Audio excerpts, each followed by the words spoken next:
All right, we're back. That's going to be better. Hopefully that's going to look better when we get into the game. Cool. All right, so we're going to jump onto, was it server B? Yeah. Correct, yep. Cool. All right, so do you want to introduce the teams we've got on this one? All right, I'm just going to give the guys the go-ahead to begin.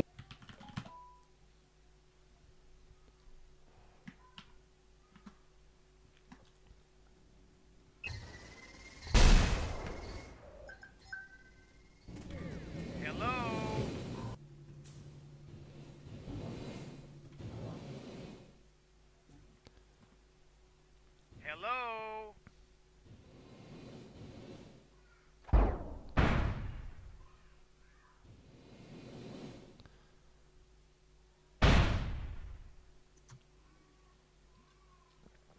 All right, while we're just getting this thing set up, I'm going to just switch some info here. Okay, what do we got? All right, so these levels correct. round one is Biodome versus Starwolf Cool. And on Biodome. who are our respective captains? You know what? It's fluid. Fluid? Yeah. It's a flat structure. Self-organizing teams. That's right. It's not a top-down sort of thing. So on Biodome, we've got so far what the teams have sort of told me is they've got Kantara and Snowy going to be capping. Colonel Blair and Xandrax are on offense. Vendetta on D. Next Wish on the turrets. We've been told to look out for Graylar. He's the only person so far in the community who has managed to make any use of a Shrike. Yeah, right, okay. And on the Starwolf team, Circly and Riker are filling. We're not sure what they're doing yet, but they've got Petty and Next Gen capping and on light offense. Heavy O is A3 in danger. Ubermensch is the heavy on flag, which I'm just happy that there's a heavy on flag. As a role, Light D is Shikari and Wolfra, and Sky Marshal Hef on turrets because he doesn't get a choice. Cool. So have these guys started, or are they just sort of messing around right now?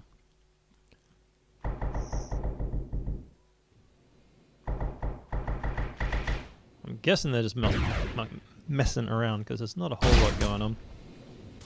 But Pete, or Yarrick I should say, for the guys that don't know us, who are we and where do we come from? Thanks. Yeah, we're just a couple of Aussie Tribes players from Tribes 1, I suppose. I think we've both played all the games from then to Ascend, didn't we? I didn't play Vengeance. Oh, yes, we both. Oh, yeah. Vengeance is often overlooked. That's all right. Yeah, And, we started what, late 90s, I guess? Pretty much when it came out. And yeah, we were 1999 is when we started EL, and when a lot of the well-known Aussie clans started up. Well, I wasn't on EL from the beginning, mate. I was on Nightshade was my first real team. Yeah, and we were pretty good. And then we won the tournament and we disbanded as teams that want to do. And then I joined you boys over in the Eternally Lost. It was funny. Yeah, I was playing last night, just try and get a feel for the game. And I was playing with some American guys, and they're like, "Oh, I think I recognize your name," and I'm like, I had this moment of, "Do you have any idea who I am?" It was funny. Yeah, we're old now. No one know. cares. Tribes Ascend is a few years in the history books these days. Anyway, are these guys playing? I believe this is live. I'm just going to go in. All right. There's not a whole lot going on, quite frankly. All right, well, let's just assume that this is what's going on. Got Danger from the blue team picking up the flag. Dose is going to come in and try to bring him down. And as you wasn't Next Gen is in a Shrike, but you were saying that he's not necessarily the main Shriker of the game that we should be looking out for. No. So, I mean, I don't know if they are playing, mate, because sort of Hef's just not doing a lot. Is Hef putting down turrets? That's usually. No, he's literally just standing there. Yep. Or he was. Yep. Right, let me just check how these guys are going. Yep.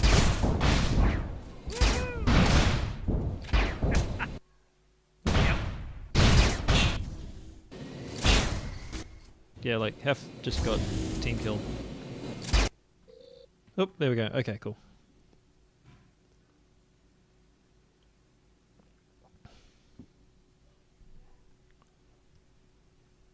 All right, they're going live now. They were actually waiting on one more, so. Cool. Good stuff. So yeah, so we've got 4 teams tonight. It's going to be a round robin, moving into obviously semis and finals. We're not going to be able to stream every single game because there's going to be games running concurrently. But as Yarrick was saying, the first one we're bringing here was, did you say it was Star Wolf Fire versus Biodome, right? That's right. Cool. Oops, and I'm in the game. I should not do that.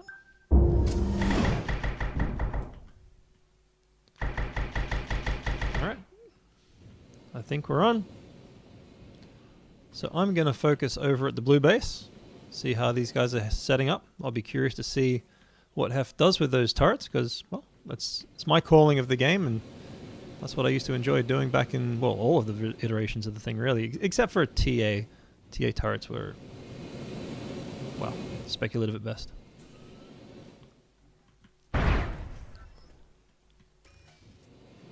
So it looks like the red team is running double kappa.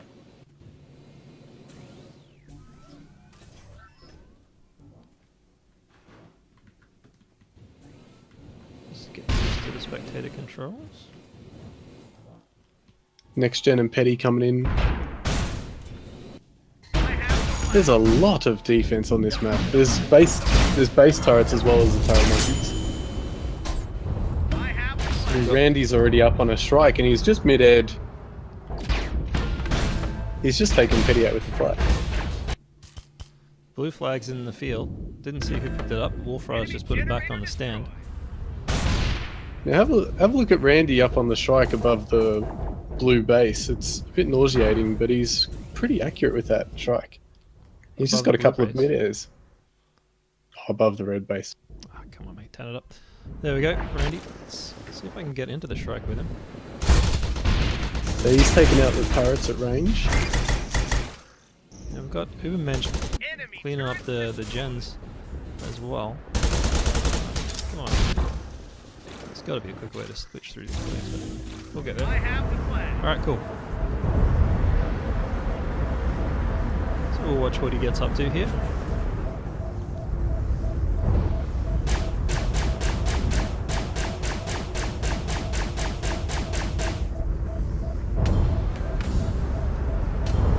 Completely missed the first cap. Have to bear with us, guys. This is sort of a... We're not particularly pro at this game. So we're just sort of learning it as we go. Going to be putting all of the pieces together, I would say, after about 10 minutes or so. Yeah, so I'm watching Randy, and he's actually doing a pretty good job clearing the base with this thing. Yeah, it's a pretty efficient way to take out all the turrets and so on, and they're very hard to hit those strikes up far. So he's... I mean, he hasn't lost his strike yet. He's been up. He's just lost it a second, actually. Colonel Blair's inside the blue base. Colonel Blair's made a bit of a name for himself in midair as a real old school heavy offense. Oh yeah? Just setting up camp in the base. He uses the shield pack, the active shield and resilience, which is the augments you can get on your packs now. Makes him extra tough, especially when he's able to hide around the corners and sort of regen. So Kentara's got the blue flag, and he's definitely got some speed on him. He's come all the way back. That's the second cap for the red team. The red team, that's Team Biodome. We've got Next Gen. That's interesting because he's a turret monkey. Don't know what he's doing grabbing the flag. Maybe he was sort of trying to recover the previous one. Might want to pass this one off. He doesn't get the chance, he dies in the field, and I reckon Vendetta's going to return that one. He does. So that flag's back on the stand, as is the blue flag. Both flags. So these guys are going to reset. Blue team's got several mines, and they're working on getting their turrets back up. Yeah, I was going to say, they don't have much else. Their sensors are down, their gens are down. They've got a bit of work to do there to get some static D back together. And yeah, that strike is really causing them some issues. We look by comparison at the red base. There are turrets around. You know, I guess the sensors down, but they're definitely a little bit more set over at the red base. So, at the moment, red definitely got the lead both on the cap table and in general, just looking in the posture of the game. Just looking a Yeah, little the bit red team are more looking pretty happy at the moment. Like Dose and Vendetta on top of the base, just sitting waiting to see what comes in. They've got turrets all around. Now there's some spam coming in from Danger up on the hill. Next gen comes through, gets a pretty clean grab, but he's down to a third. No, he's been sniped out. So again, like, given his role, you got to be wondering why he's picking that flag up. He should be back at base, according to the roster anyway. Yeah, I'd have to say they're probably, this is a pickup tournament where these teams have been made up specifically for this tournament. So I think people are going to be a bit fluid with their roles, depending on, there's a couple of fill-ins and that sort of thing happening as well. I know that Dose wasn't originally in that team, so. I mean, if you look at the red base at the moment, there are about, 4 or 5 turrets set up. The blue team got to do something as Sky Marshal takes out his teammate. So the red base is pretty much fine. And you got Kantara. Kantara's on his way back with the flag again. Yep. Missed me. And there's no one near him. Like, no one's going to catch this guy. They've just got to try and crash the base and recover, but they're just too far away. Wolfra is the only one that's got a chance, and he's not going to get too far. That's 3 caps to red. Whoops.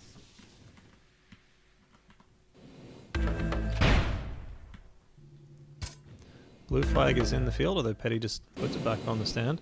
Blue team's starting to get some of their static D back up. Some more turrets around now. It's interesting that no one's really too worried about getting the sensor back online. I mean, it's a pretty exposed area, but it could be that it doesn't have that much impact in the game. And again, that could just be because there's so many players out on the map that the sensor's really not going to help. I have the flag. So I'm just watching Schick at the moment. I haven't actually watched someone snipe in this game. Vendetta puts red flag back on. Blue. Wow, that was a pretty good grab. Kantara came in and the flag was not on the stand, so we had to pick that up midfield. But there was still far too much D around for him to get out. Yeah, Schick got him.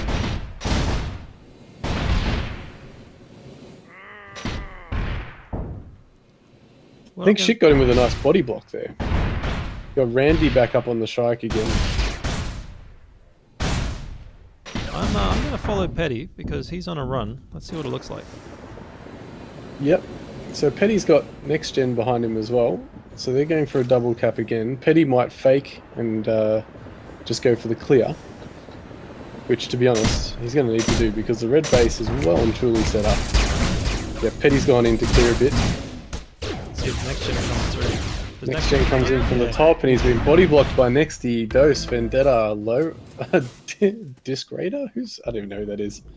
There's 4 lights on him when he comes through, not to mention the deployables. Is it just me, or has the blue team just got no clear at the moment? Kantara is on his way home again already. Well, he got taken out by the snipe. Randy. Yeah, Schick's getting some good snipe. Dose with the pickup. And the throw. Long flag pass. Vendetta couldn't get the catch, but he's picked it up, and he's going to get back before anyone gets there. That's 4-0. So are these matches going to be best of 1 or best of 3? So this is a best of 1. Yeah. Right. Round robin. So it's going to be, there's 3 rounds, there's 4 teams. Each team plays each other once, and then the team with the most wins again plays in the final. So next gen just came in with a strike round. Came in a bit too high, so he got cleaned up pretty handily. But at least they've started to clear out the red base a little. But it's going to be far too long before someone gets in here and really is able to capitalize on that. And I think they'll probably be all set up again by the time someone gets in.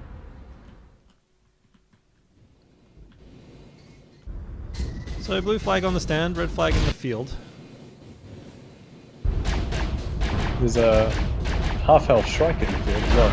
That must have been the strike grab in the field. Let's follow next gen, see what his run's going to be like.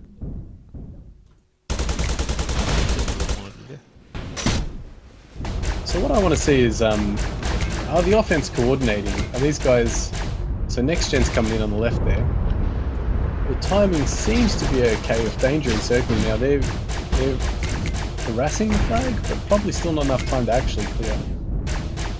Yeah, well, I mean, the heavies came in. The Shrike was giving them a lot of trouble, though. Randy's really frustrating that offense, even if it is reasonably well timed. That The Shrike Shrike is just so strong. I mean, he's doing great light D work with the Shrike, but then he's able to do E-grabs and chase with it as well. and he's Having just said that, slaughtered Petty. Petty just got destroyed. And Absolutely Shrike City, crushed him. Colonel Blair's up in a Shrike now too. Let's watch Kantara. Kantara's just starting his run. Yep. He's responsible for all the caps so far. Woohoo! Let's try and pick him up. Where do you No. go? So Colonel Blair, he's gone straight into the gen room. Alright, watching Kantara on his run at the moment. A few minutes, well not minutes out, but a few seconds out. The clear... Xandrax is coming in to clear the light. Oh, go. Kantara body blocked again. So I wasn't really focused on the offense there, but you know, Kantara on his screen, as you can see, just basically running into a wall of blue. So, From what I saw, Snowy came in super fast but didn't get a clean hit. What I saw there was and I guess because destroying the base is a big part of this game now. You know, two of the guys on the red team came in and they took out the gen, which is great. The turrets, you know, deactivate and so on. But there's only actually one guy who was able to come in and clear for Kantara, and it wasn't enough. Snowy came in. If he came in a little bit sooner, he probably would have got the grab there. But you know, these guys are new to this stuff as well, so it's, you know, their timings are not going to be spot on like they would be, you know, 6 months from now or whatever. Has something happened to the server?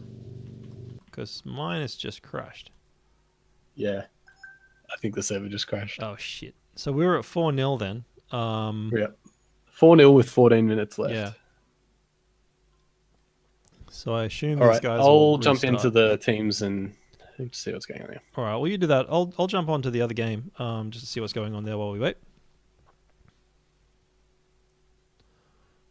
So I'm going to jump into the Diamond Sword versus Blood Eagle match. Let's have a look what's going on here. So a bit closer in terms of the game. 2-1. Looks like they're in some kind of a standoff here. So this will be interesting. We didn't really get to see any standoffs in the previous match. So let's have a look and see what these guys do. I'm just trying to clean this up. So I've got one heavy coming in, custom. He's a little bit ahead of the rest of his team. He might have been better off waiting for some of these other guys like Tyler and Kem. Okay, the red flag's down. Cross is there to pick it up. Now we have a reasonably well synchronized set of offense coming in. Tyler, Kem. Raz is not running away, so he's trying to stay within range of the base. A lot of chain going around, but there's plenty of blue at the same time. Damon might come and get a return. Does. So let's try and find Crack. So Crack's been hiding in the base. He's not going to get out in time in order to cap. Nope, he is now. There we go. Evens the score at 2 apiece, and there's only 2.5 minutes left in this map. I don't know if this game has overtime, so we're going to find out. Otherwise, I assume they'll just get equal points, which could make the scoring interesting. How are we doing on server 2, Pete? He might have left the channel. Alright, so Seldom over here is spamming from a distance. Jester's going to maybe try and clean him up. Raging Moose coming and do some clear as well, as Nuts is going to come through on a flag run. Clear is good, Nuts gets out. And there's not a lot we of can chase. jump in. You jumped into server A, have you? Yeah, I'm watching DS versus B. There's currently 2 minutes left, Okay. two caps apiece. Damo's chasing the carrier in a Shrike. Ocean Sickness is still doing the same. They're not going to get there in time. Oh, they are going to get there just in time.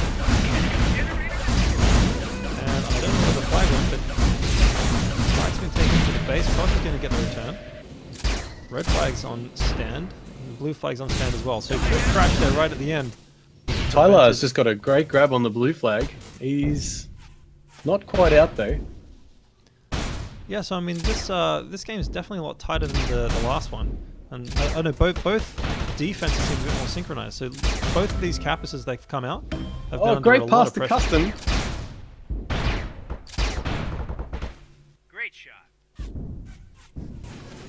Custom's just got dodge on him. With 1 minute and 11 left, if Custom can get home. Yeah, I was just saying, do you know if there's like overtime in these maps? No, you can have a draw. Okay. Flag gets returned, and Nuts is coming out with it. He's coming out fairly clean, but he's getting dinged up pretty good with that chain. Goes for the pass To to the big Motion punt. King. Can Motion King get the catch? He does. has. Oops. Makes it look easy. Gets the A return. lot of people crashing. Nice Custom with a return there. 35 seconds left. I'll give you the update on the other server after this, I suppose. Yeah, I think it's almost certainly a draw because I don't see anybody on a cap run right now. Basically, red are all over. I'm their actually not base. sure if someone's holding the flag, whether the clock keeps going, but Right, like the TA style. we'll find out. Yeah. Oh, Dodge just made a Custom on the way and destroyed. Hello. Now, if Hobbs can clear a little bit, Tyler's on his run now. Looks like he's coming a bit high. Awesome. Good game. Yep. Gets the flag and gets destroyed, and everyone wins. Good game. Well, there you go. So the first game in the bank is a draw. Right. So Blood Eagle and Diamond Sword have a draw. Bioderms and Star Wolf, Petty and crew, they were pretty happy to call it 4-0 Fair enough. and just call it a loss and move on to round 2. Sounds good. They didn't feel like they were coming back anytime soon.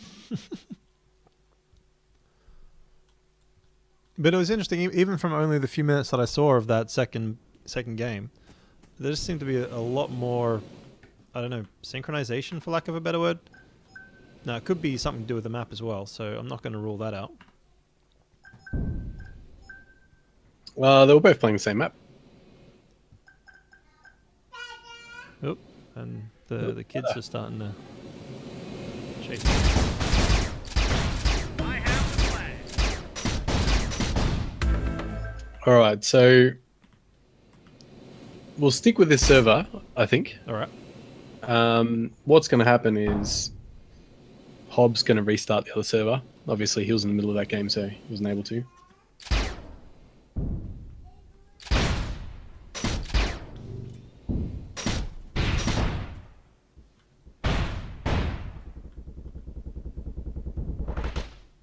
That feels a bit better. All right. So I think we should watch the Bioderm and Blood Eagle match this time. Okay, so is that the server we're on now?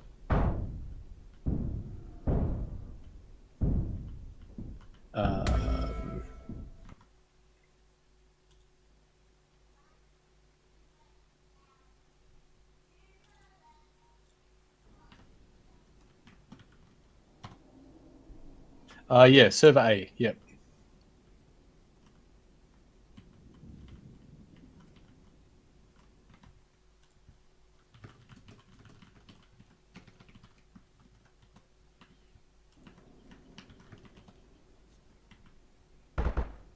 Oh wow.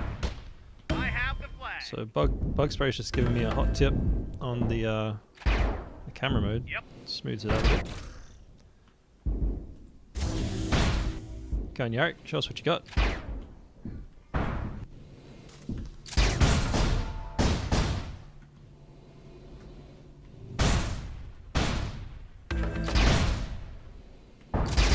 Cool. Hello. I have the flag. Woohoo. Sorry guys, I'm just sort of playing with the spectator controls here.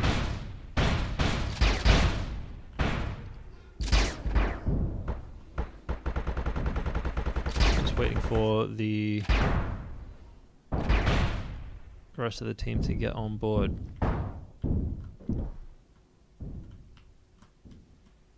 Whoop. Cool. All right.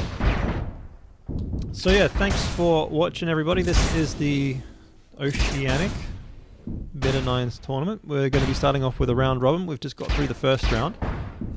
So we've got 3 more games to play. No, 2 more games to play. And then we'll go into the finals based on points. So currently we have, just get my team list up.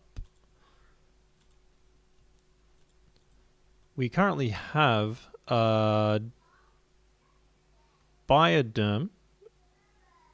in the lead. I'm doing this math in my head, so bear with me. We've got Bittah in the lead, and they were playing the Star Wolf guys. So Star Wolf will be on the bottom, and we'll have Diamond Sword and Blood Eagle with, well, let's say 1 point for a draw, 2 points for a win. So we've got Bittah with 2, Blood Eagle and Diamond with 1, and Star Wolf currently sitting on 0. So we're going. I've just spoken to both team captains. They're all just getting their players onto the correct servers and so on. Hob will message me shortly once they're ready to go.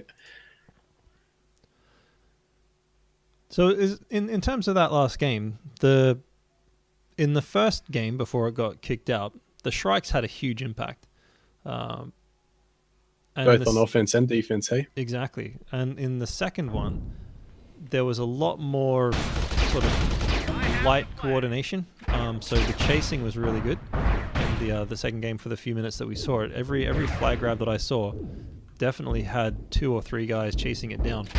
Whereas in the first map, if the cappers got out, they were home, basically. Yep. So it'll be interesting. Yeah, I guess that's to do with team composition. You know, one of those two teams probably just had a lot more players who are just naturally light offense and defense players. Mm-hmm. One thing that stood out to me in the short time that we saw was Colonel Blair. He'd run straight into the gen in the first match. He'd go straight into the gen room, and that would draw Hef and others into the gen and trying to take him out. And he takes a lot of resources away from the flag, and that was helping Kantara get those free grabs.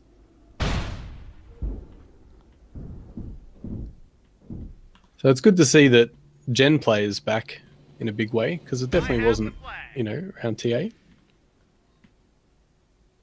Yeah, and I think something else worth commenting on from the first game was it was Petty and Nextwish sort of doing that dual kappa route thing, and it worked a couple times, but it wasn't consistent enough for them to really convert. Whereas the Biodome guys, like you said, they were just sort of clearing, and they just had Kantara on the runs. They didn't try any of those dual routes, so that seemed to work in their favor.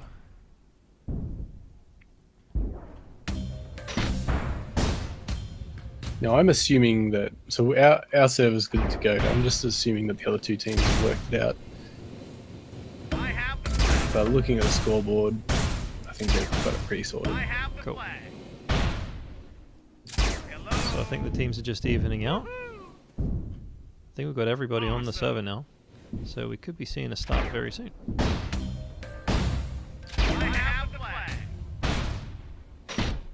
So Pyron Zero is asking how the balancing in this game is different to TA. So we're going to be very honest, Pyron. We're not experts in this game yet. We're veteran Tribes players. Played all of the series, again, except Vengeance, quite a lot.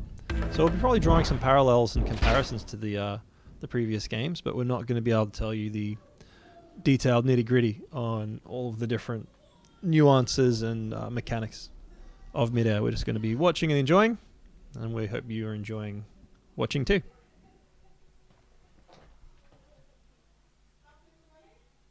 Lenny was in the chat, and he's got a bit more experience with the nuance of the game, so he can help a little bit. Some of the things I've noticed in my 60 hours playing so far is there's no hit scan for starters, so that would be one of the major differences between TA and Midair, I would say. Well, aside from the sniper, I guess. Yeah, probably. I'm actually not sure whether the sniper rifle is hit scan or not. So one of the big things that people complained about with TA was that it became a little bit Call of Duty like, with its weapons. But this is a bit more like the original, with the chain gun is not as powerful and not hit scan, so that sort of stuff has brought projectile based game play back into the mix. And also, as I said, the reliance on gens and so on. So these guys have just started. This reminds me of Snowblind. Does that ring a bell to you? It certainly does. Snowblind, you had, as you see here, this kind of top area where the flag is. Gents in the bottom. Snowy comes in, gets completely crushed. So we've got Prak heavy on flag. He's just been cleaned up actually. I think Xandrax is out there with a heavy throwing some green eggs into the room. But I guess the layout of this map is going to make those really high-speed caps difficult, right? Because I don't think there is a route through. You're basically going to have to land in here, grab the flag, and get it out. So you're not going to see those, 200 Sanic sort of grabs coming on this map. So it's going to have to be a lot more, well, I guess clustery is what we used to call it in TA. I have seen a route so far where you can get the flag and then go through the tunnel and come out the bottom, but it's not anything like what we're used to seeing. Those super fast grabs. You still got to hit a wall and come back out the other end. Yep. It's kind of nostalgic seeing this map, to be honest. A lot of we used to do a lot of heavy caps on this. So I would expect to see the impact. Kantara's out, by the way. Low health. He's just punted it off to Colonel Blair. Snowy was hoping... Oh, okay. So one of the things we might see a lot of is what Kantara tried to do just there, which was grab the flag and punt it out, and then have someone coming in with a route to get the catch and carry it home. That would be very cool to see. I imagine that would take quite a lot of orchestration. In terms of what people are doing around the map, the Ds are pretty set, right? Like we've got, looks like about, so Kantara's come in, he's come out, he's just jumped out as well. He hasn't punted it through yet, so I think he's just going to make a run home. He's chucked it over to Snowy. Snowy picks it up. And are they going to like sort of escort each other home? See, there's a huge amount of time for an E-grab when you got a route like this, but basically the red team are stacking. Snowy's going to try and get in there and make the cap. Custom and Demo See doing Custom what and they can. Demo trying to crash it, but I think they're home safe. Yep. That's the first cap of the game for Snowy. So that was interesting. So basically Kantara came out, sort of took the long route home left, and Snowy was there to meet him halfway. So we could see that as a typical strat here. We've got Chamonix and Hobbit running heavy-o. We've got Snowy and Kantara Customs coming come in into- as heavy as well. So I'm going to watch Kantara and Snowy. They're running a dual cap route this time. So this could be Kantara's job to get it out of the room, and then Snowy to pick it up. Okay, so unfortunately Kantara wasn't able to get it out of the room. Snowy came in, tried to pick it up himself, and again, wasn't able to get out of that flag room. So At the exact same time at the other end, same as the last one, Custom came in, grabbed the flag, got out, but with such low health, he didn't get very far.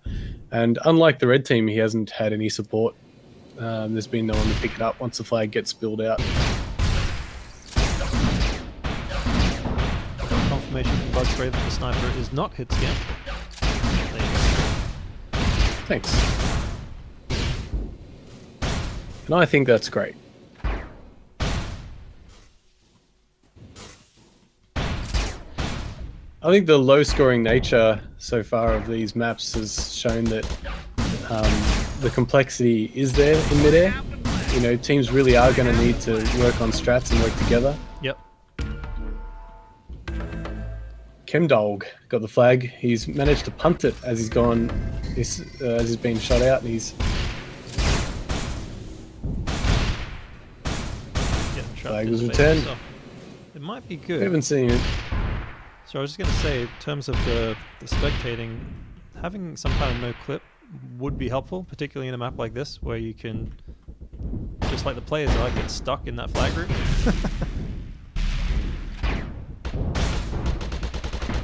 Yeah, it's funny, isn't it? But both teams have just they've got these heavies standing in the mid, sort of doing long range spam, Yep. but no one's really getting in there and owning a base. Yeah, I mean, I guess, Damo's going to come and start clearing it up now, but Blair's just, I guess, trying to clear the guys out of that room. I mean, there's plenty of windows to do it from, right? You can throw it through that little round room, or, sorry, round circle, or through the square edge. Kantara, I think, he must have got body blocked, or he just messed up his run. He hasn't made it through. Snowy's going to come in from the front. So Kent is just going to try and clear it up with Snowy, but Snowy just K'd out. They'll start again. Focus on the red team for a while. Enemy turrets destroyed. See what the blue. Yeah, the red offense is like. team look like they have less guys on defense, but they've got no problem keeping the flag safe. So can see. I mean, in terms of I feel like both teams are playing quite defensive, though. say again. I feel like both teams are playing very defensive, though. Well, I was going to say I'm at the red base now, and there's only 3 players here. So that means there's 6 other people in the field. We have seen, you know, Colonel Blair just sort of spamming from range. We've got Custom and Chemdog coming in now. Let's see what Custom can get done. I have the flag. Let's see if no, we didn't get up.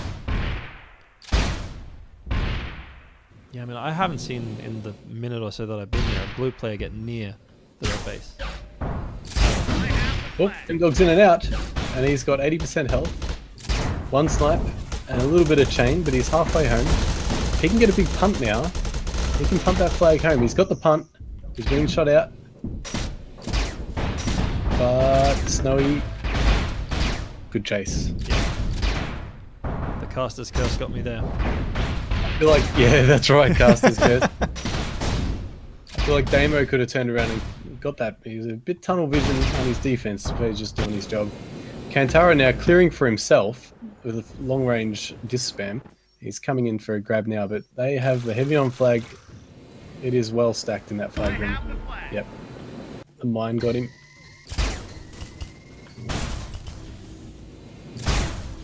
Both teams are going to have to get more aggressive if this game's going to get moving. So I've got Snowy coming in. Zandrax is going to spam disc from range and try and clear it out for him. Let's see what Snowy can get done. He's coming in now. And he gets It's just a mined. fortress. He just comes up in light armor. There's 3 mines and a heavy who's just scratching his head, wondering what to do. I think they need to start doing some heavy caps. There's no turrets though. I was going to say near the start of the map, I can see this being failed. I mean, why wouldn't you just basically coat that internal area with mines? Sorry, with mines and turrets. But I'm not seeing any turret usage at all. Yeah, well, Snowfall is a map that has no gens and no vehicles. But that shouldn't mean that you can't do deployable turrets. Actually, Nexty's just... you've got to keep predicting these things. I think your curses, we could maybe use it to our advantage, because you've just said there's no deployables, and Nexty's gone and put some turrets down.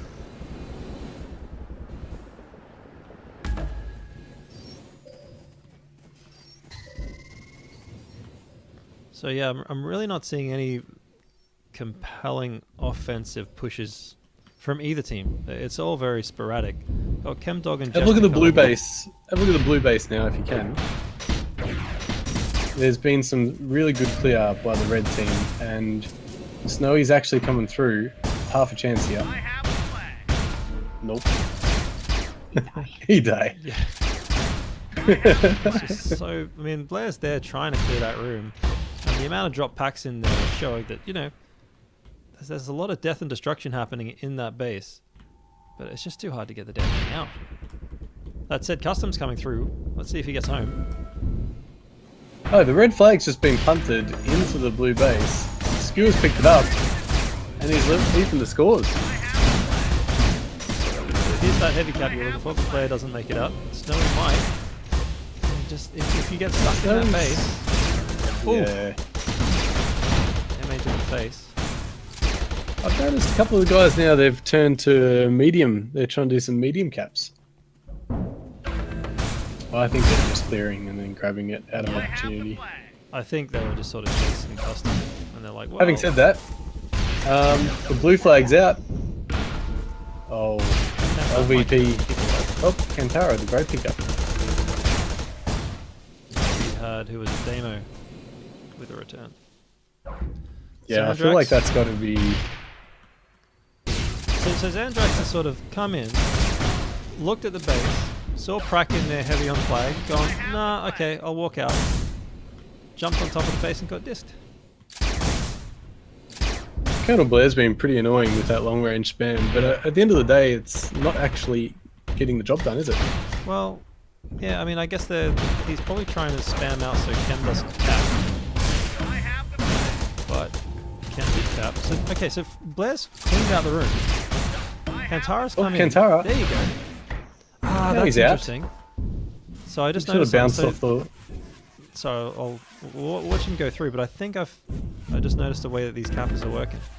So basically, as he picks it up, you see in here this sort of curved wall.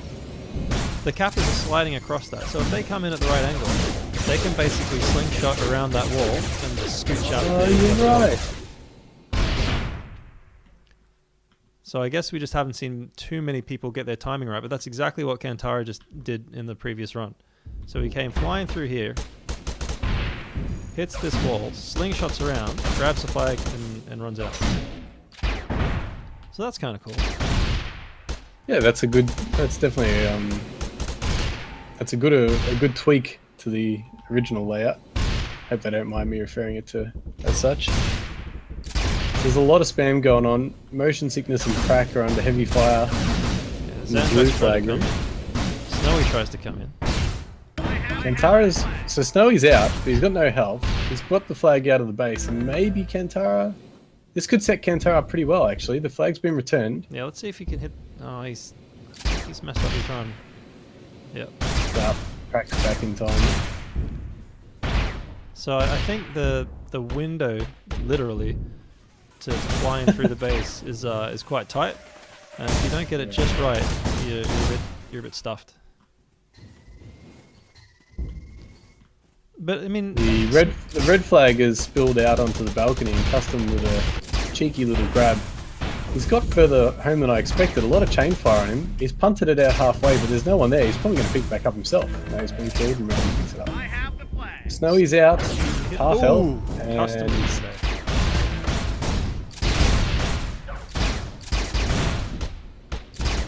what are these guys doing? Snowy and Vendetta hanging out at the tower halfway there. Right, Vendetta's coming back to defend. so Kantara's waiting. Let's see if I can. From his point of view. Okay, so Kantara's actually clearing now. Snowy's on a run. Let's see if he can hit it. I have There he goes. Oh, he got body blocked. He got body blocked at the door by a light. But he hit the run perfectly. He hit the slingshot, but there was a guy in the door waiting for him, and yeah, faceplant. Now, if you watch from Kantara's point of view, he's got Colonel Blair and Xandrax coming in now in heavy, and LVP is spamming as well. So Kantara, if he's going to have a shot, it's got to be now. Yeah, so just throwing some discs in, probably to clear out any mines that might be on the flag. Is he gonna have a And go? Snowy's there as well. If there was ever a time when all of them were ready to get a cap, this has got to be it. Yeah. So Snowy's running in now. Is Kantara gonna follow him? Yep. So Snowy's going in. Kantara's following him now. I think Snowy's gonna overshoot. Nope. Snowy's out. Oh, Custom's out at the same time. Can they? Oh, that would have been lovely.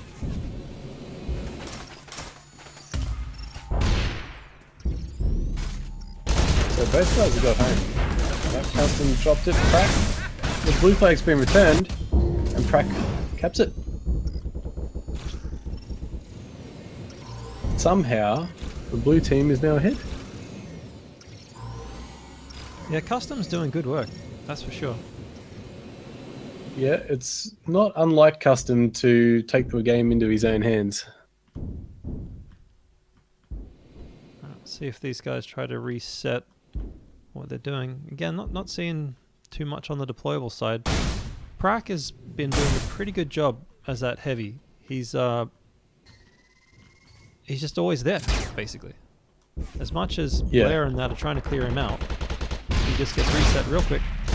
And comes in anyway. I think Kantara is going to come in. No, Snowy again. Yeah, Snowy hits Custom's the... gone. Custom's done a heavy grab again, and he's halfway out. He's going to go for the punt. Oh, the turret gets him before he gets the punt. That should be an easy return.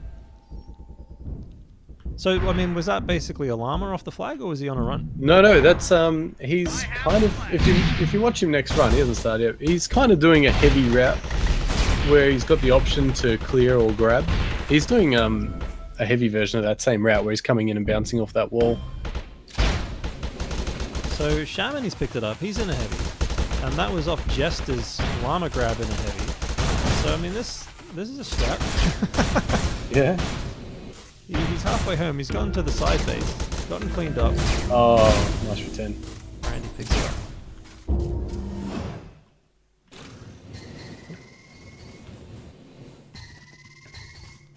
So next he's doing a pretty good job keeping his flag heavily mined. I can see Chemdog coming in on a run, but I think he's going to be ahead of his clear unless he waits. Yeah, he's going to... Okay, so Chemdog's going to wait up the top of that hill. He's going to wait for Hobbit. I have the flag. And Tara's out and now down. The base turrets are doing some good work. They're Which is quite why I'm surprised they're not effective. putting deployables. Yeah, Kantara got out there and as long as you're not full speed, that base turret's pretty accurate. Custom again, in heavy, just grabs the flag. He's got a contend. Oh no, he's gone light. Yeah, he's Oh, what is he? Medium. Yeah, medium. So that was a good play actually. So what happened was we had Chemdog coming in from one direction and then Custom coming in sort of from the front angle. Now I'm not sure if it was intended for Custom to pick it up or if it was just sort of first grab wins. But it was Custom that made it out in the end. Because yeah, that slingshot will work in either direction, right? So if you come face on, LVP is in the blue base making all sorts of trouble. And he's finally been cleaned up. So you can see Kantara's, he's going to come on a front grab. So let's see if this works out for him. No, he at the top. So again, the angles that you got to hit on this map are pretty tight. Blair's going to try and clear up for Snowy. Snowy's been pretty consistent getting out with his flag. So it'll be interesting to see if he can make it this time. So in he comes. And he got body blocked by Prague. So Blair wasn't quite able. In fact, Blair ended up killing him in the end. So that was because the guy got stopped.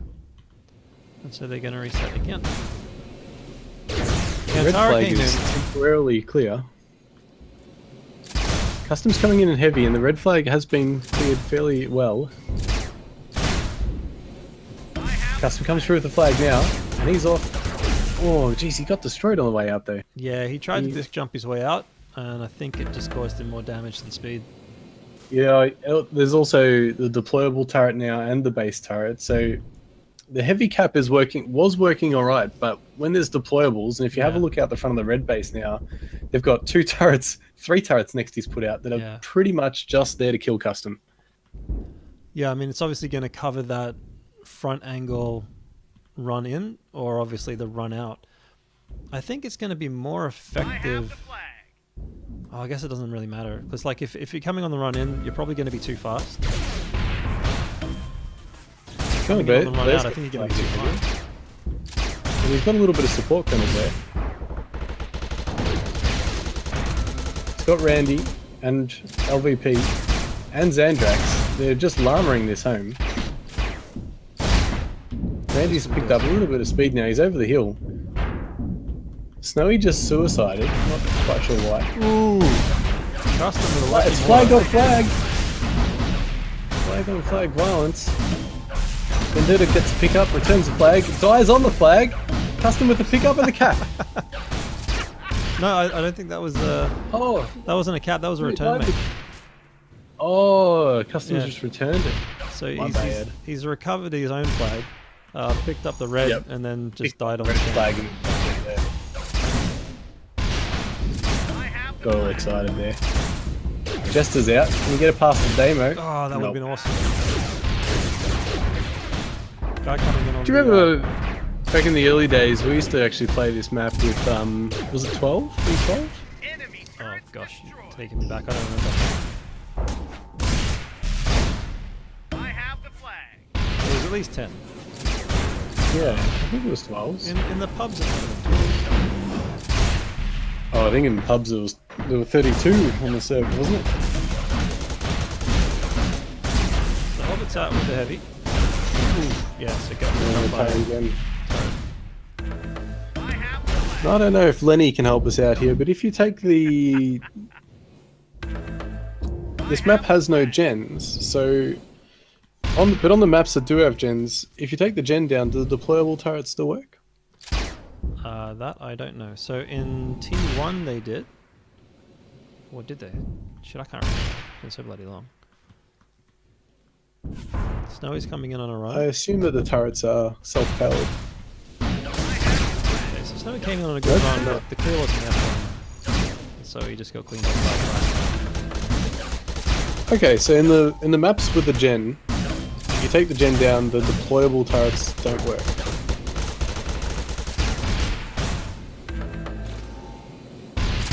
And I mean, I think they have some limits, or they've put some limits into the number of deployables you can have, as in that's a server setting. But given like sort of the base settings is unlimited turrets, basically just restricted by proximity, that would make sense. So Kantara's coming in. The clear's been relatively good for him, but again, Crack just even though the clear was good, like you had 2 heavies spamming eggs into the flag room. Yeah, no, this wasn't enough.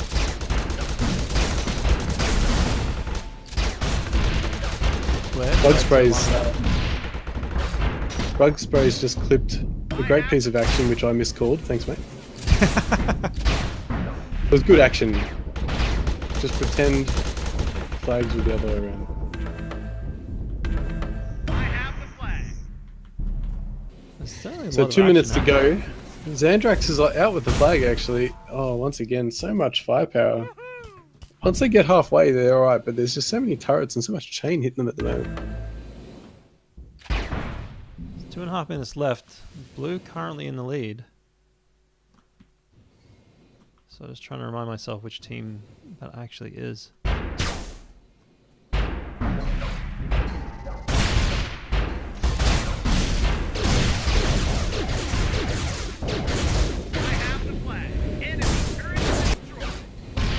Again, but very low.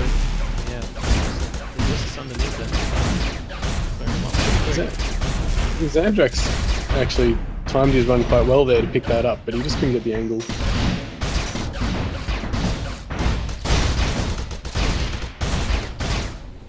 Crack was just sitting there like a statue. Reminiscent of Gok. Yep. Well, Gok was, yeah. I mean, he was pretty good HO when he wanted to be as well. I'd have to say I'm pretty happy with the spectator client. I know everything is in development with this game so far, but I found it quite easy to get in, and the shortcuts to the different bookmarks, like the gens and the base and the flag stand, is all very good. I like that if you're watching one of the flags and it gets taken, the camera switches to the locks you onto the player who took that flag. It's great.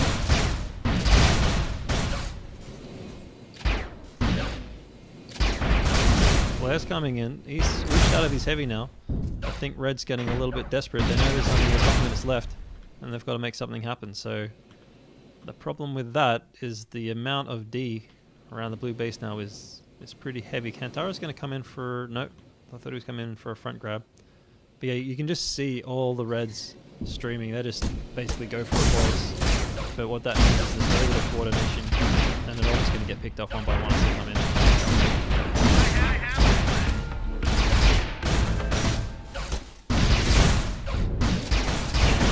Again, maybe try to make Crack off the flag stand. It's cleaned up. So yeah, with half a minute, I think it's looking like Blood Eagle's game.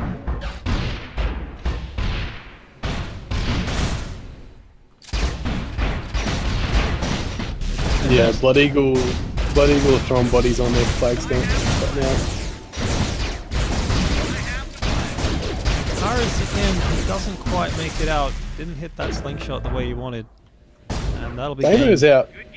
Damo's out with the flag. 4 seconds to go. I guess we're about to find out whether the map ends when someone's holding the flag. It does. So well done to Nasty Hobbit and his crew.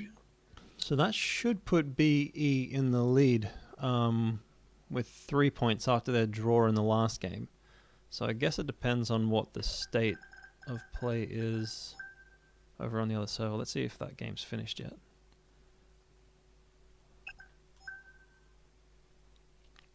So are we on A or B then?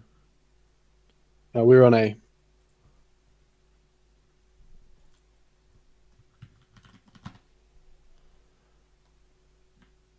All right, let's see if we can see what's going on the other server.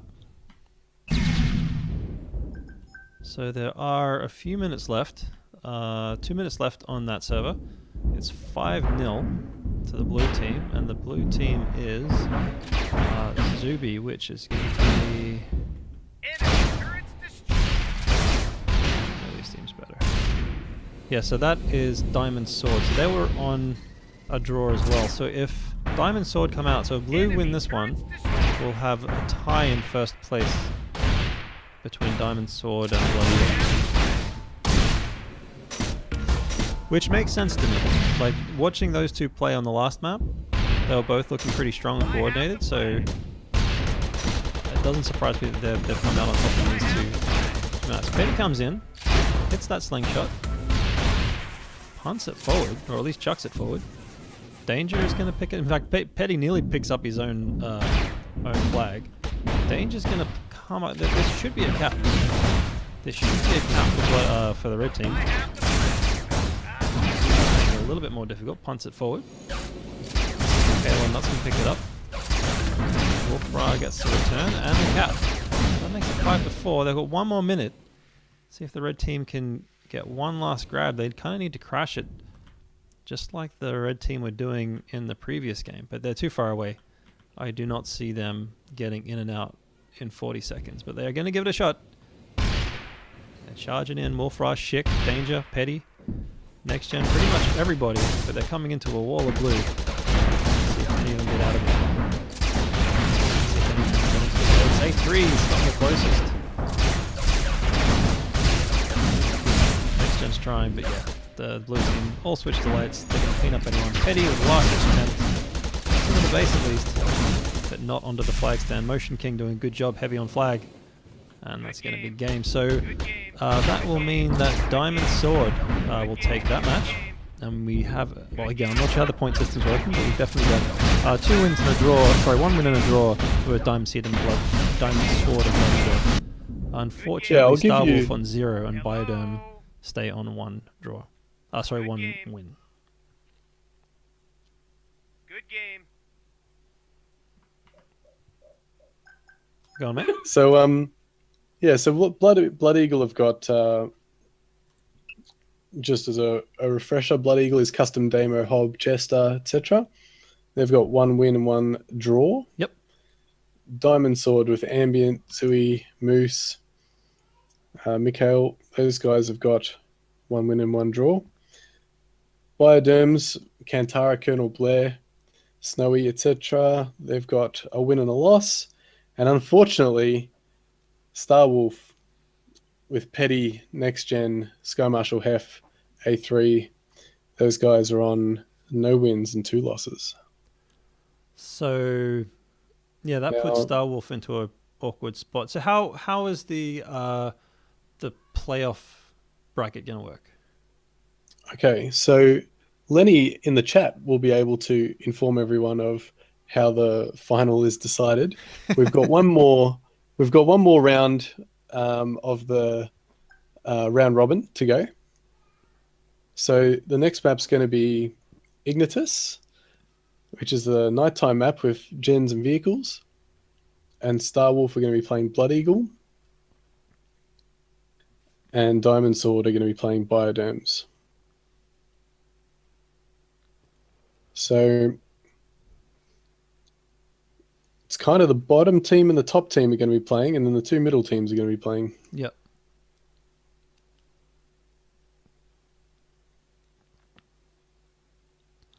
Well, I enjoyed that map.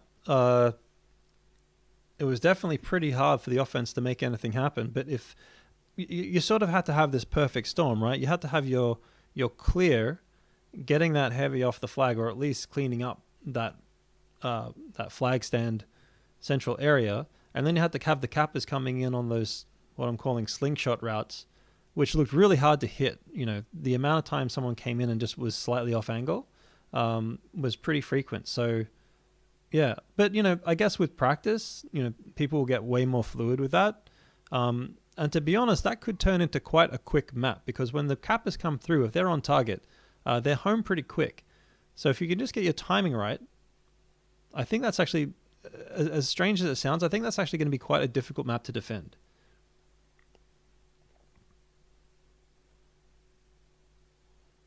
For 2 reasons. So I think for the next match, we should be starting off with Bioderms and Diamond Sword. All right. Just because we haven't given Diamond Sword enough coverage in the last few games. Having said that, if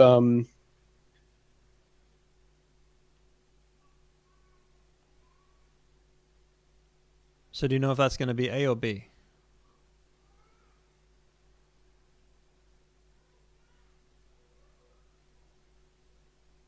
yeah, so that's going to be server B. Sorry, Doc. Okay. And it's also, by the look of it, it should be the closer game out of the two. And yeah, we need to give Diamond Sword a bit more coverage. Sounds good. I'll get onto that server now. So yeah, for those that might be joining us for the first time, this is Midair, a game currently in early access Steam, spiritual successor to the Tribes franchise series. And it's been in development for quite a while. I think nearly 4 years. I think these guys have been working on it. And so far, it's coming along well. I was talking to Bugsbury a few days ago. He's one of the lead guys on the project. And he was saying they're aiming for an early 2018 full release. So that's out of early access and, out of beta, basically. I'm just going to jump into each channel and make sure all the teams are sorted. Yep. I'll be back in a sec. No worries. And so, yeah, I mean, you can see, for instance, the previous map hadn't quite been finished. There were definitely some missing textures, but you look at this one. I don't believe this is the map we're going to be playing if we were right. But this map is gorgeous and it's pretty much all there. So you can see the game is nearly done. But I know that the development team have really been focusing on gameplay and mechanics by far the most, before worrying too much about getting all of the art assets exactly perfect. So be looking forward to seeing this game starting to hit its strides. Let's switch over to the actual map that we're on. Again, I think we're going to vote. Yeah, we're going to vote to change the map. It'll be interesting to see what the state of the next one is like. Missed me. And this is effectively a pickup tournament. These guys are not teams that have been playing together for any length of time. They've basically been picked and organized for this tournament. So like I said, it's going to be interesting to see this game hit the real time and see more long-standing teams come together and starting to play and to work themselves out. Okay. So like I said, you can see, the art style in this one's going to be a lot simpler. Some very basic assets in here. Again, working on the mechanics and the flow of the game rather than worrying about the rounded and shiny edges, as they say. But we have some vehicle pads in this one by the look of it. And again, I'll admit I'm not an expert at this, so I'll be learning this map as we go. But it'll be interesting to see if the Shrikes come back out in this map as they did in the first, because they were very effective. Let's maybe have a look at the flag stand. Very open, so you would expect to see some very quick routes, probably side to sides. I think coming in from the back might be a little tougher, but there are angles for it. So it'll be interesting to see how these guys set up from a defensive posture. As with most Tribes maps, traditionally very symmetrical, so that's why you can see basically a mirrored version of the base over on this side. And again, vehicle pad. So interesting to see if the deployables get a little bit more attention in this map. Like I said, I was surprised not to see much work out of them in the previous. Have the flag. Just waiting for these guys to organize their teams and get on the right side and be on the way. This is the last map of the round robin part of the tournament. Oops. and then we'll be moving into playoffs. And we'll figure out exactly how that playoff structure works shortly. Yep. Yep.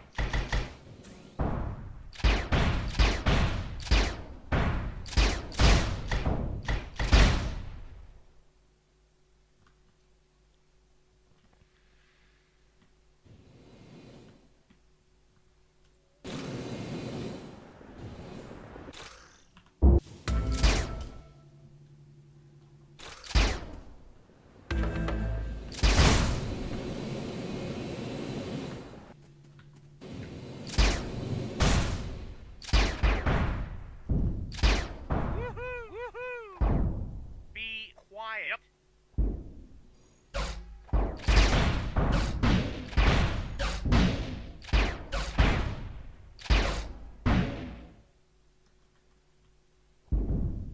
Colonel Blair just asking for people to rotate the team so that we can get the map underway. No. We have enough players on the server, so we should be looking at a start very soon.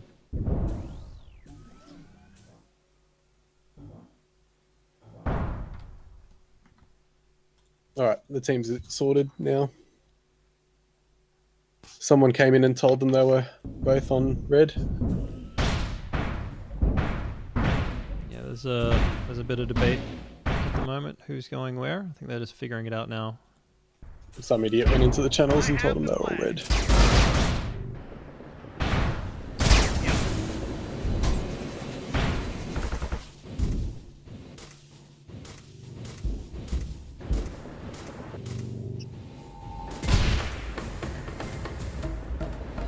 Just waiting for the last few players to switch over. Shouldn't take too long.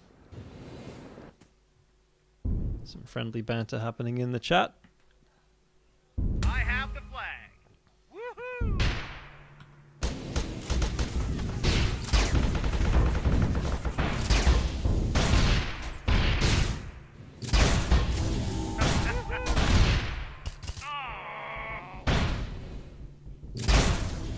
Sorry.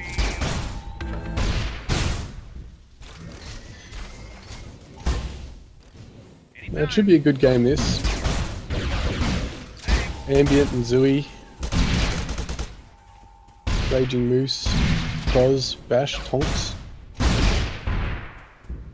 know Ambient was lethal in TA. And from what I've heard, Zooey's a jack of all trades in Midair. So I was sort of describing the map a little bit while we were waiting for people to get on. Very open flag stand on this one. And from all the games we've watched so far, with maybe the exception of Custom, I've been pretty impressed with, as in he was doing very well, but I've been pretty impressed with the routes that Kantara and Snowy have been running. So it'll be interesting to see what they can do on a map like this, which is so open. Expecting some pretty high speed grabs. Yeah, I really hope this is a close game. Like, on paper it should be. Although the vehicles are... You throw the vehicles and the gens back in And we've got Randy, you know, on this map, and he was brutal on the first in that Shrike, particularly from a clearance point of view. So that combination there, you know, of Randy clearing and Kantara and Snowy grabbing at high speed, that's going to be tough for the red team. I have the flag. So Randy's having to go at a Shrike grab. Usually see if he pulls that out. I mean, that was a 10-second cap. So there's something else you've got to deal with. Nice. I have So not only have you got to worry about your high-speed side-to-side sort of cap routes, you could have a back-to-front coming from a Shrike as well. There's definitely back-to-front, base-to-base cap possibilities on this map.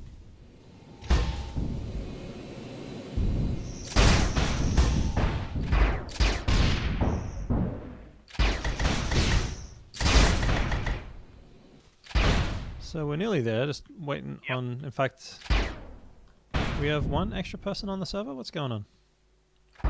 We've got 10v9 at the moment.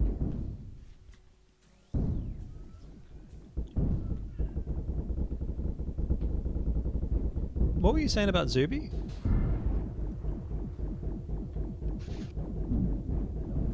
Because his ping is off the chart. Yeah, I don't know his ping's just gone to Yeah. 020. I think he's Yeah. crashed or something. I think we'll be waiting for him to come back.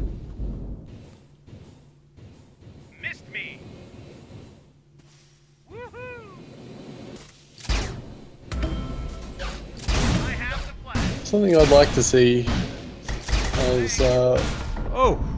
Nice from shot, Ken. from a caster's point of view is if we could get the names of the teams, if we could allocate names to the colours, that'd be Yeah. pretty great. To be fair, there's something to be said for just calling it red and blue.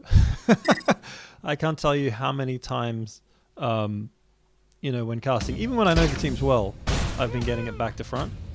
So I think leaving off the sort of in-game team names of like Diamond Sword or Blood Eagle has been a good idea. And I don't mind leaving it at red and blue. Maybe on the scoreboard, just so that the audience can read it and understand, would be useful. But I think from a caster's point of view, I'd probably stick with just calling it red and blue. Yep. I guess over time you'd start to get the hang of it, though. I was saying while we're waiting for the match to warm up, it's going to be good to see teams actually forming around this game.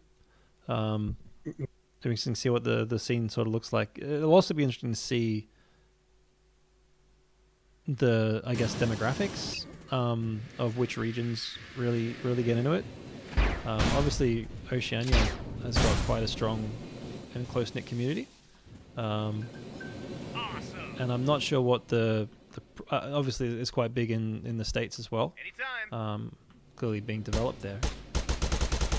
I'm not sure of how much of the European community has gotten behind it yet. Like some of the old school guys that I remember, I know they're playing it.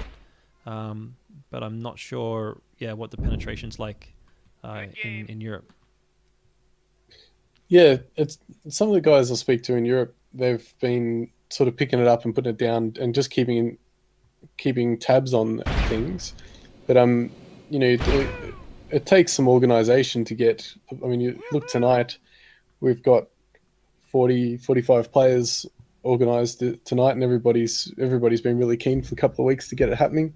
So I think as things move on and people start creating their teams and we get a ladder system going, it creates more interest. But one thing I have to say that this game that I've noticed with the community so far, that I think has been true to Tribes always,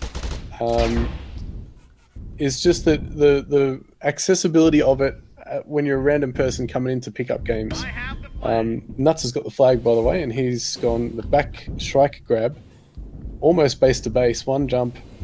He's going to be home clean. So are we live with this now? We are live. So it's just the blue team's got 10 players. Unless something funny is happening.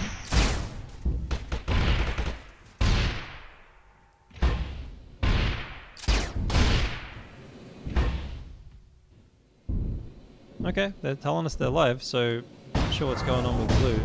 Let me try and have a quick look and figure out who maybe shouldn't be there. Oh look, that's not my job. Yeah. Okay. Well, I'll just check Zuby. I think he's just standing there AFK. It's of no impact to the actual Fair game. enough. So Xandrax Yeah, is he's just there. standing there AFK. So we've got Kantara and Randy running a double cap. Kantara's out pretty clean. Randy's right behind him. And this should be a pretty straightforward cap here for the blue team. So Answers in kind almost immediately after the cap is coming in from the red team. Snowy coming in with a recap almost immediately. And there's no one near him. They were so preoccupied trying to chase down Kantara. Snowy's going to get home, no problems.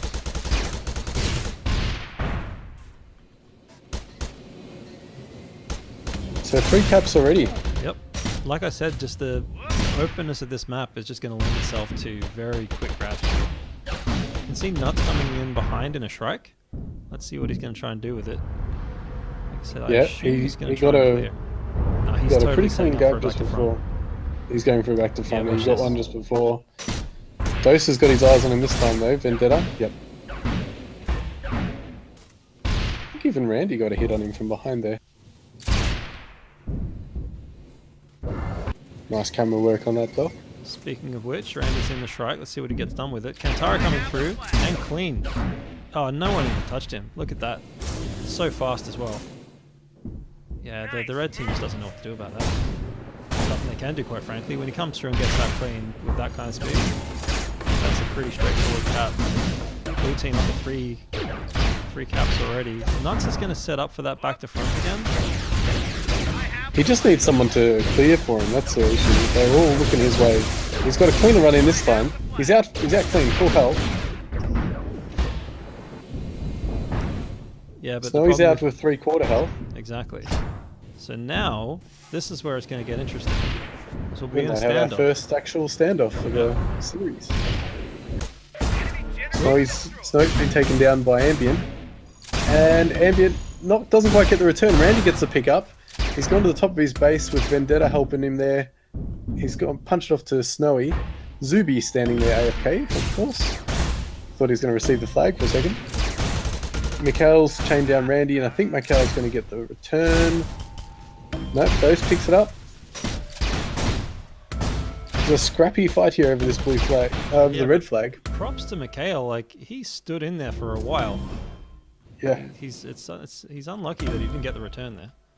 So that was all the chasers cleared out, and now we've got a real standoff, at least at the blue base. Yeah. They're setting up ready to defend now on the top of their base. So what I'm curious about is what Randy can get done on that strike. You can see him like just punishing the red team at the moment, but there's so much D here. Like if Randy was there with a little bit of support, I reckon that strike is a huge difference. So Ambient not choosing to go on top of the base. That might be because of Tricrass. He's hanging out just around the ground there. So far, almost the entire red team is supporting Ambient, and really the onus is on them to get the return because they're down by 2 caps. Blue team is completely uncontested right now. Vendetta and Dose just hanging out on top of the hill.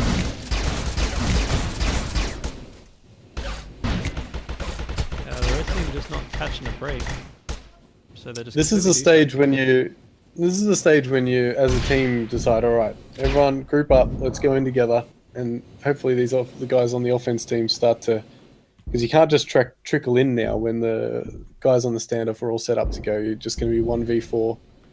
Usually, the guys who are sitting on this flag are going to be pretty accomplished duelists. That Rand strike coming in again. Snowy's there.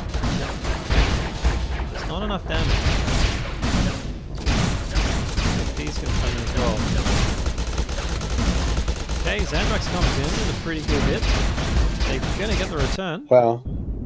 Vendetta Yep. again. And at the other end, Mikhail's like halfway there, and that's it. And that's the problem when you play defensive on a. They had 8. Red team had 8 people defending that standoff, and all it takes is one person to get that quick return, and it's a guaranteed cap. Yep. So Nuts wants to set up his Shrike grab. Gets cleaned up by Randy. He's still coming in, but yeah, he got very, very disrupted then. Can you take the flag on a vehicle in this game? I do not. One thing we love doing is during our standoffs is to get one guy on the back of the grav bike and just drive around the map and let everyone else go offense. I wonder if you can take the flag up onto a Shrike in this. I'm sure someone in the chat's going to tell us soon. Okay, red team's just lost a player. Cross has dropped. Snowy is out with the flag. Mikhail is in the way, but he's not going to be able to get enough damage on him. Snowy's going really high. Let's just watch from the flag stand's vantage. Snowy comes in. And that's 5-1. So That's as a much as shame. we were Crow's looking forward to a disconnected in close the- game, it's really not turning out that way. As Randy comes in at 1,000,000 miles an hour, look at that. That's maybe 7 seconds. That's incredible. Blue team just sweeping the ball, but it doesn't help. Oh. So Nuts tries to come in with a back to front strike grab. This time's a bit.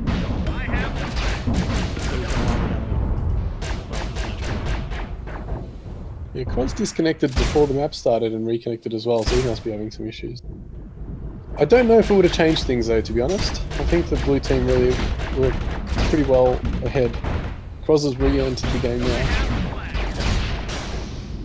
Kintara's out very low, but very fast and high. Gets chained out. I think Ambient should be right to get that return. Yeah, there's Yeah. no blues around it. Oh, they might choose to sit on it. No, okay, they've taken it. Not with Vendetta. That guy is excellent jeweler. Okay, Snowman's got it. Full health. Pretty quick. And yeah, red team just flat-footed. This will be the map. What? Oh, I thought it was 57. What's the cap out of this? So did I.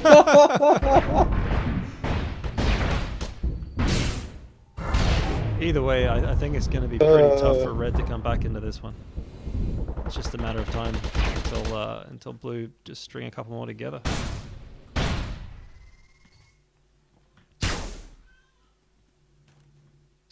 Thanks. Yeah, I mean, I haven't even seen, I have the flag. aside from Nuts, I haven't really seen anyone come in on a strong run. Yeah. Yeah, I think at this point they're pretty demoralized. You're just seeing like the red team coming in one by one, just trying to get these grabs. But Like, there we go.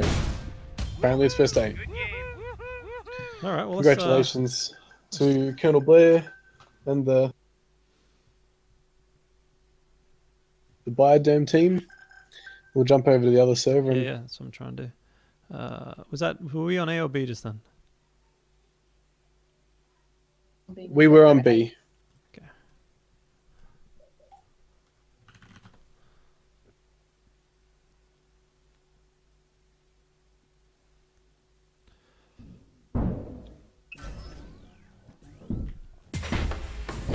Alright, so looks like it's a pretty...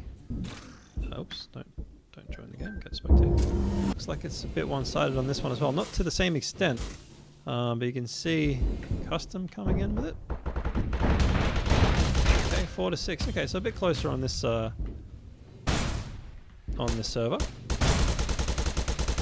Interesting to see if the cap routes look the same and who's doing what. Well, Sky Marshal and the Sky Marshal's team. So Circley's coming The Star Wolf team, they've lost 2 and they haven't won any, and they're ahead by 2. So that's great. Focused Could on be an the interesting blue team right now. A bit of spam coming in, but nothing like a cap run just yet.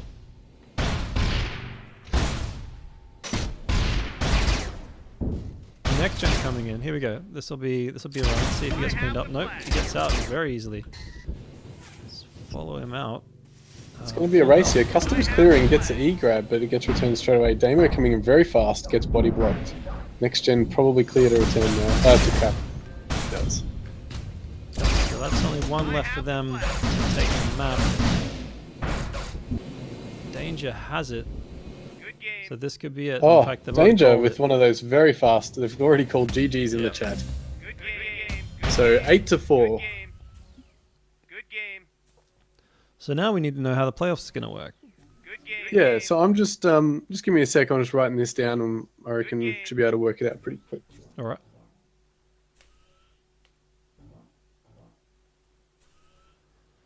I mean, it could be just 1v4, 2v3, right? Semis into finals. It's supposed to be just one final. I'm just tallying up the points because Blood Eagle and Diamond Sword are even. Blood Eagle and Diamond Sword are currently even Second. second, and Bioderms are first. Okay, that's awkward. So yeah, I guess it depends. Yeah, if we're going straight into a final or if there's a semi round.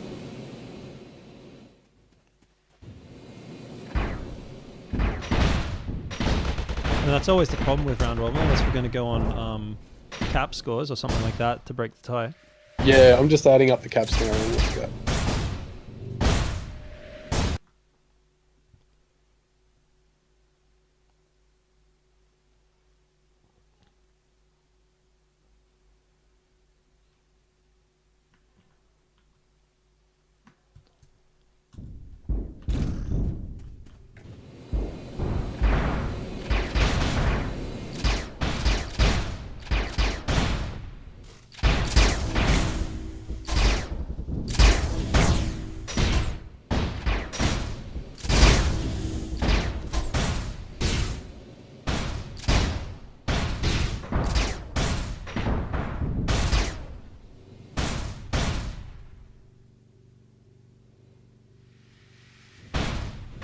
So just bear with us, guys. We're just trying to figure out exactly who's playing who. Then we'll be able to get into the next round. Do we know, is the finalist going to be a BO1 or? Yes. Okay.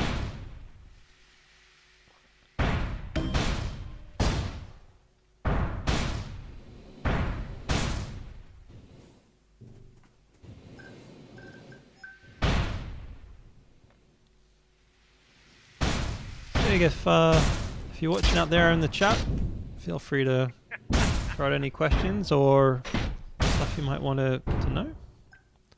Can't promise I'll be able to answer it, but there are people in the chat that can. Also, it'd be good to know what you'd like to see in a cast of this game. So again, we've sort of just been making this one up as we've been going along.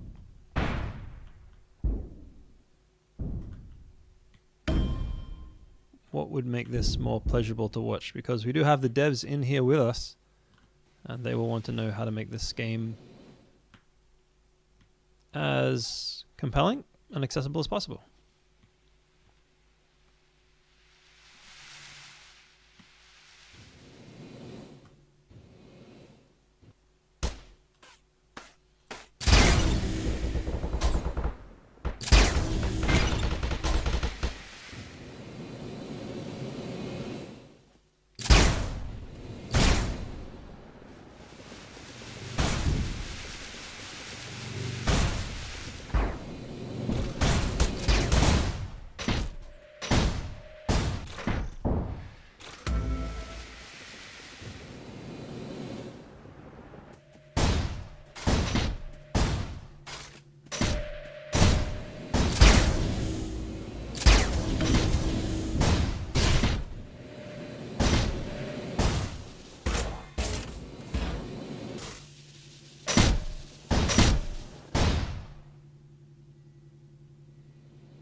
Okay, so we're just relaying to the teams the situation. Right.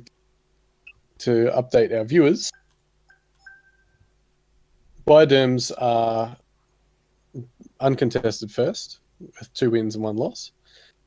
Blood Eagle and Diamond Sword each had a win, loss, and a draw. So they get decided on caps, and that puts Blood Eagle ahead on caps. And unfortunately, Starwolf, with their 1 win and 2 losses, are in 4th. So the final will be between Bioderms and Blood Eagle. Sounds good. Which server shall we be jumping on for that?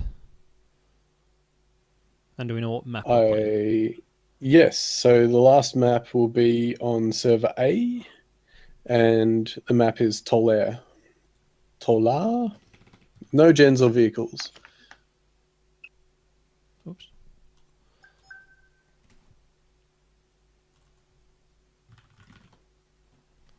All right.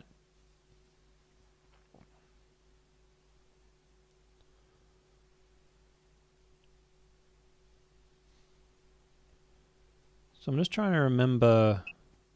So when Bioderm and Blood Eagle faced off last time, what was the result? Bioderms 2, Blood Eagles 3.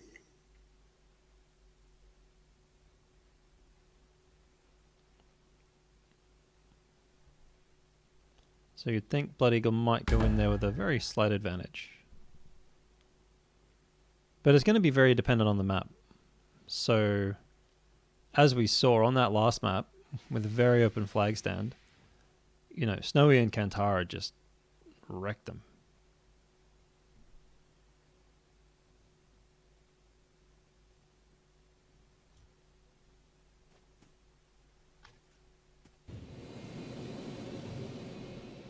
I think all in all, the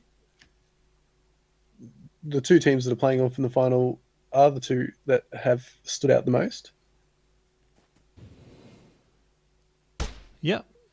I Yeah. think the offense of Blood Eagle has been really strong, but a bit more grindy. A lot more heavy capping and llama grabs and all that sort of stuff. Whereas the Bioderm have just been that classic, you know, maximum Oiled machine. speed Kantara. Yeah, just those double cap is it's really strong. I mean, when you're on defense, do you commit fully to the first guy, or you got to make that call? You know, if they time it well and they come through at the same time, it can be really tricky to stop both of them. Yeah, I mean, Blood Eagle sort of got that kind of hustle thing going on, if you see what I mean. Like, yeah, and we've seen that they've got a really strong defensive team with Hob on the turrets and Practo, I think it was, on the heavy on flag.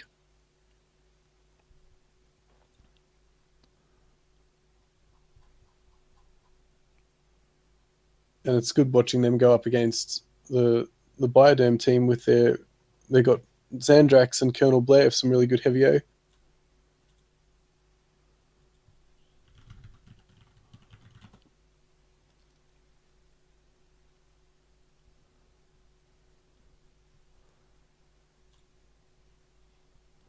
so we might get a chance to talk to one of the devs, I assume, after the game.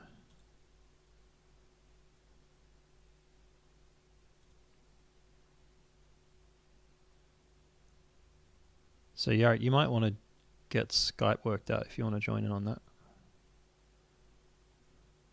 Sorry, what was that? I was going to say, I think Lencorp's going to try and arrange for one of the devs to have a chat. But it might be over Skype. Oh, is he? Oh, it might be on Skype, will it? Yeah. All right, we're just resetting the server now. I think we've got everybody on. So hopefully very shortly we'll be able to get into the next and final map. So let's have a look.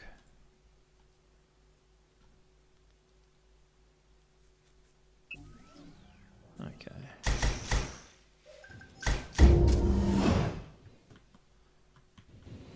Okay, so again, very open flag stand. So that might suit Kantara and Snowy if they've got some good routes set up. But, you know, not going to hold anything back from the Blood Eagle team either. They can definitely make it happen. A lot of hills. This one is a big map. That's a lot of distance to cover, flag stand to flag stand. But again, if you can come around with some speed, it'll be very difficult. Yeah, to chase. Kantara. It'll be good to watch Kantara on this one. He's got some really good routes on this map. I'm getting some inside intel.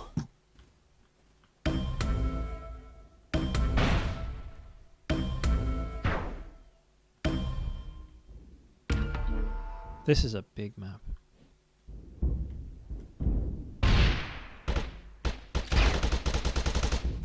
With this inventory station up here on the hill, it reminds me, you know, it reminds me kind of like Dangerous Crossing, but without the bridge. I have the flag.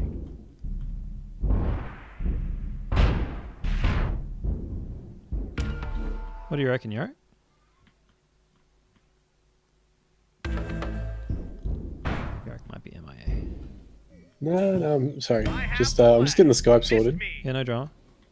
Yep. Yep.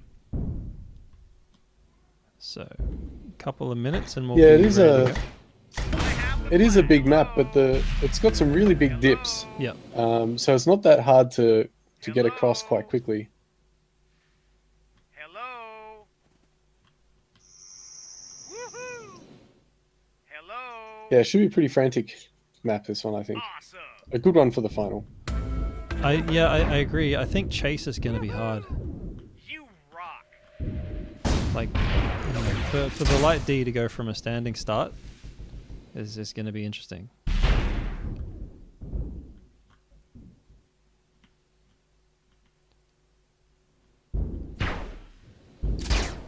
We should Both see teams some have- sniping on this map. Looks like the players are in their right teams, ready to go. Yep. If you want, Doc, you can jump into each of the two teams and just on streams, see how they're going, if they're ready to go, and wish them luck, maybe. Yeah, all right, can do that. Any shout outs I want to do before they... All right, we'll jump into the Blood Eagle team first. Hopefully they're not swearing. In numbers. I can cap. Hello, Blood Yeah. Eagle. Roger. You're live. Nah, Good not luck. yet. Very live. Yeah. No, you are live. You're on- live. You're live on stream right now. Good luck I'm in already the final. streaming. I love you. Alright, I'll restart now. Anything for us to look out for? Any pocket strats you've saved up for this last game? Yeah, we're planning on capturing the flag more times than they capture the flag. And we know Kantaro is going to try and backcap the shit out of us. I think you've played this game before. Knifey Spoony. All right, very good. Any shout outs to the Midair community? Love you, out there, Mum. Love you, Mum. worldwide? Yeah. All right, good luck, guys. Thanks. Apparently the Xandrax isn't in the server yet. That's what they're expecting. They're going to do the same thing. Hey, guys. Whoa. Good luck in the final. Cheers. Any big Thanks, shout outs to Mum and Dad, God? Anyone you'd like to thank before? Not Nah, high res. Fuck them all, mate. Fuck them all. That was pretty much guaranteed coming out of Dose. Good job. Anything you'd like to say to the developers, Dose, while you got your attention? Always keen for a cuddle, mate. Always keen for a cuddle. When's Melee coming? All right. Well, that's the last time. Last time we'll do that. Thanks, guys. Good luck. That was fun. Well, that's a good insight to the Yeah. mindset of an Australian tribes community. I was when gonna say say that. I felt like I'd been transported halfway across the world just then. Yes. Well, you just felt like you were back at home. Yeah. But just Is it even the, home for you anymore? Huh? Is it even home for you anymore? Yeah, I mean, well, it's been 10 years, but it's still home. But no, it's just funny, like, you know, if there's just the banter. Got anything to say? Pretty much, you know, get out. Yeah. All right, I think Yeah, we're right. on. We must be live because I'm standing in the serve with a chain gun in hand. Perfect. Giving up the casting career already. Going pro. All right, so proc on heavy on flag, which is what we saw on. It's probably not called Snowblind, but I'm going to call it Snowblind because I forget the real name. Snowblind. This is Tolar. I know, mate, but I'm just saying on proc, standing on the flag. Oh yes, the man who became famous. That's on, right. On the, not Snowblind. the immovable object. So Kantara's Snowfall. coming in. The clear. Look at that. Maybe a bit early because that was good clear. Ooh, Snowy come in, Great bounced off the clear. top. Customer got great clear and he's out. Got half a snipe on him. He's going to land straight on the flag. So that was a beauty. Kantara Kantara's maybe with a re-grab, body block. No, so Kantara's on the run. I don't know if he stuffed it up because he was way too late getting in. And I thought he was just sort of going to clean it up right at the end. But no, he just got nailed by, I think it was motion. Chemo's out though. M-Dog. Not the cleanest run, but again, he'll get home. Oh, he got cleaned up near the end. Was that a snipe? No, it was a chain gun that brought him down. Custom picks it up. Xandrax might get the turn, he does. Oh, great return against 3. And Randy in and out. So let's try and catch up with him. Kantara's coming to support. And this is what I was trying to say near the start of the map. The chase is super hard. Skewer's going to try and intercept him mid-field. And he might want to pass it off pretty soon. He's got Snowy. Yep, good pass to Snowy. But then same problem. Like standing start on a hilly map. The chain coming in thick and fast. He grabbed by Chem-Dog. Don't know if he's going to get home like this. So he's very low health and he's got Xandrax chaining him from behind. He's gone. Blue flag under heavy contention over the red base. Blue team doing a good job trying to get it back, but Snowy's going to pick it up in the end, even the scoreline. Chamonix coming on something. I don't know if it's a route or a clear. No, he's too high. He's just going to try and clear it. But I don't know if anyone else is going to be able to take advantage of that clear. So he's probably just... He was better off resetting and waiting for his turn.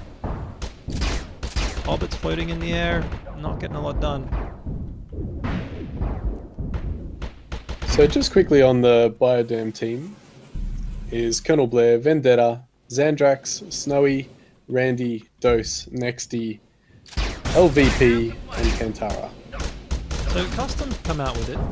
Pretty low health, which is interesting because Cam was on a route, and I just got the impression he was doing far faster. There we go. Pass off to the heavy on flag, and that's the cap. There's that flag. It's all over the place. That's what it is. Blue flag in the field. And they're going to probably keep it out there by the look of it. Because that's going to be pretty hard. Well, I say it's going to be pretty hard. Kantara nearly picks it up. And Damo puts it back on the stand. And just quickly, the Blood Eagle team, Nasty Hobbit, Jester, Motion Sickness, Prack, Damo, Custom, Skewer, Kim Dog, and Shammy. Snowy's coming in on a run. And try and catch up with him and see if we can follow it all the way in. He's coming in pretty quick. Over 200. Flag's looking clear. He has the flag. Oh, Kim's out as well.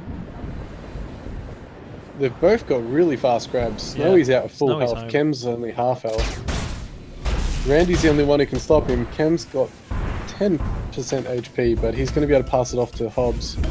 Hobbs picks it up. There's a lot of chain. There's a lot of people crashing Hobbs right now. Nasty's picked it up. Oh yeah, all being taken down. It's all down to Colonel Blair. Lands a mortar on the flag. Skewer gets the pick up. He's looking to Prack for some support. Custom maybe can come and help. No, Custom's run the wrong way. Damo picks it up.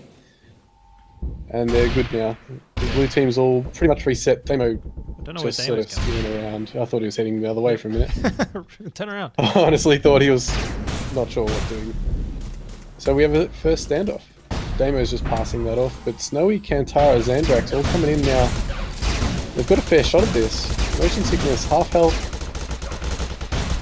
Randy, can he land the disc? He does. Motion Sickness on 10% HP. Bit of chain from Snowy. Passes it off. They're going to reset. Yeah. I'm going to go over to the red team and watch how they're handling the standoff situation. Custom's coming in. He's too early. He's too early. He's not going to get anything done by himself. Yep. Very easy cleanup. That was a wasted... Yeah. See, Cam and Nasty are coming in relatively similarly, but again, Cam's way too early. They're just going to get picked up one by one. This is not what they want to be doing. Worth Nice. noting, Doc, that Biodam's only loss so far in this tournament was to these guys. Really? 2 to 3, yeah.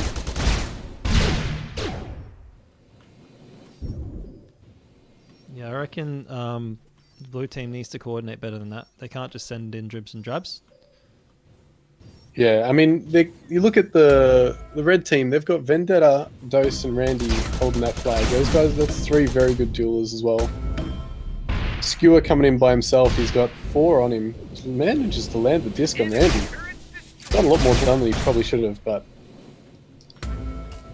Again, they've got plenty of time to breathe in between these people just dribbling. So Damo's in a little bit of trouble, but he's just going to Damo's start... on the run. Yeah, he's just going to start rabbiting. Xandrax might be able to intercept depending on how this goes. Damo's run into 2 here. Kantara and Xandrax. It's hard for him to turn around though. He's got the momentum, but he's going to have to pass that off pretty soon. Yeah, there's chain. Like, he's really getting TK with the chain there. Oh, Snowy nearly had the opportunity there. Jim's picked it up. Xandrax coming in, but he doesn't have enough health to really finish this off. And it looks like blue team's going to get to reset. Oh, a really well timed Vendetta. order. Nasty Hobbit had to get up in the air and he's on half health. He's on the flag stand now. Passes it off to Prack, who probably doesn't want it, being as immobile as he is. Yeah, he's a pretty good target like that. He's looking for someone to pass it off to, but they're not interested. Everyone just wants to duel. Kantara comes in, gets a bit of damage on him. Snowy now as well. Xandrax didn't quite make it. Both teams doing a pretty good job fending off the attack ranges.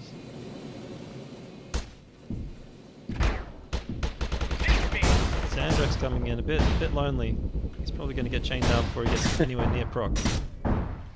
Poor Prac. I really think he's looking for someone to give that to. He's kind of like, guys, I'm too heavy. I just said I'd hold on to it for a sec. Tara's coming in behind Prac. He doesn't know he's there. He's too worried about Snowy and Fudge. Tara's going to have an opportunity.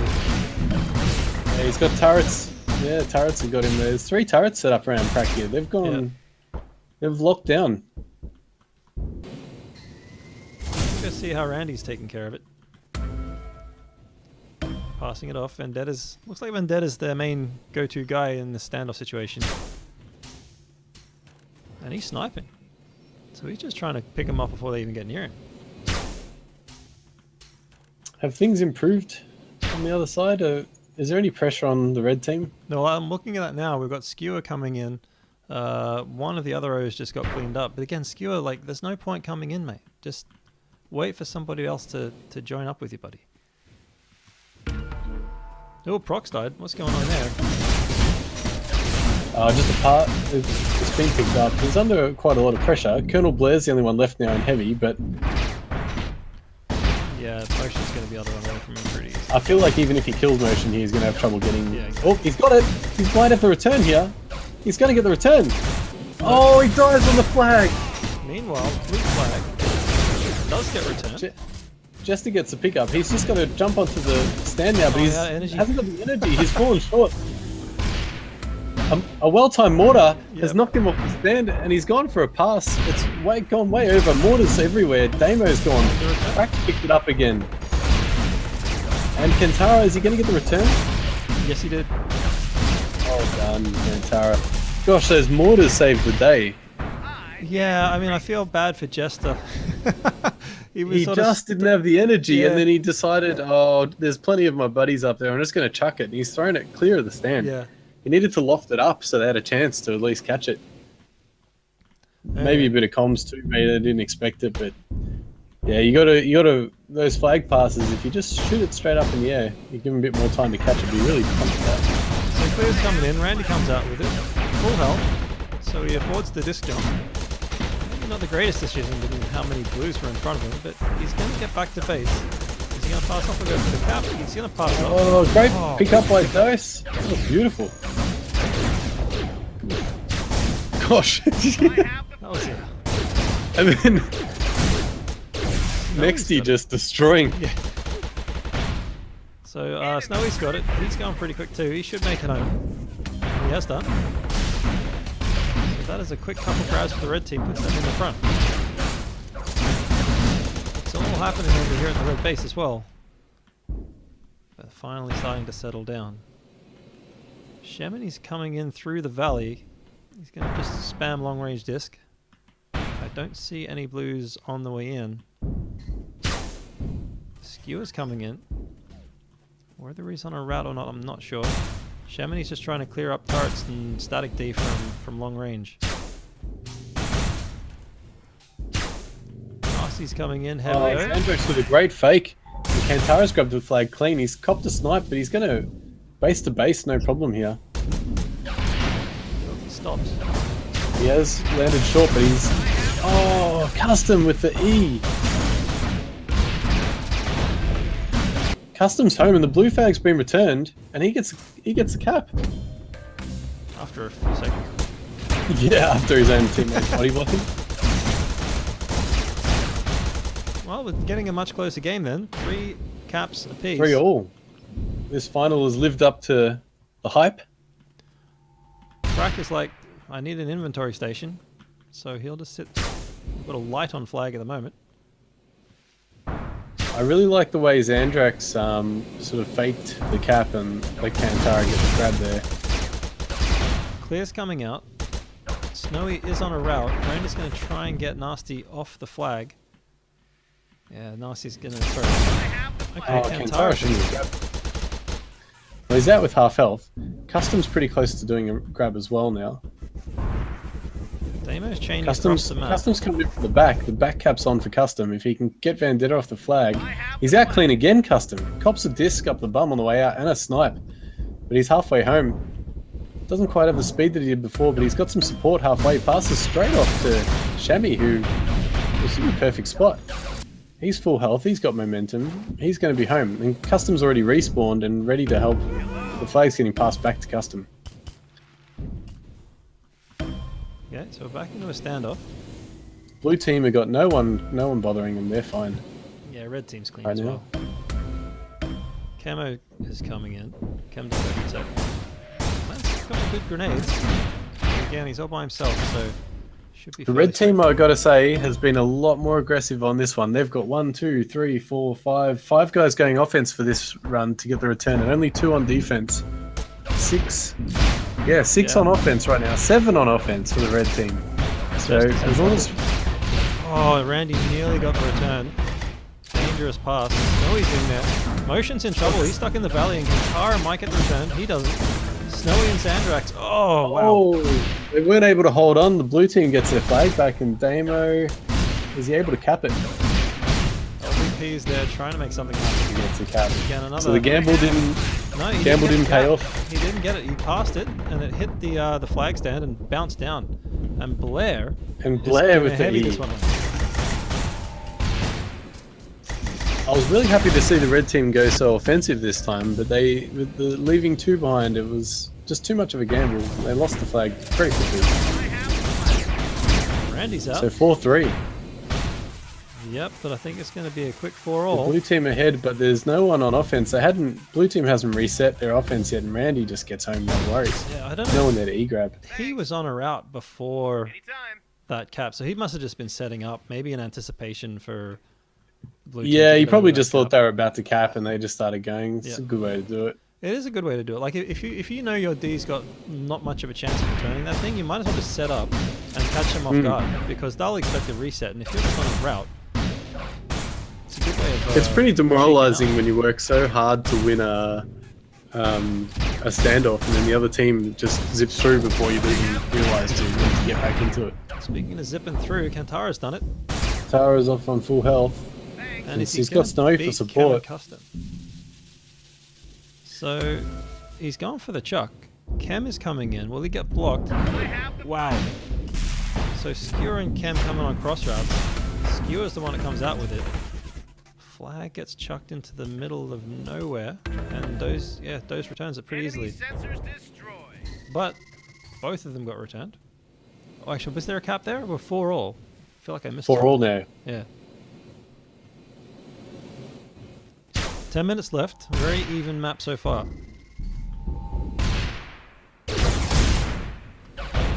I mean, the red team have a lot of static stuff set up, but the clear is good, and it pretty much gets removed.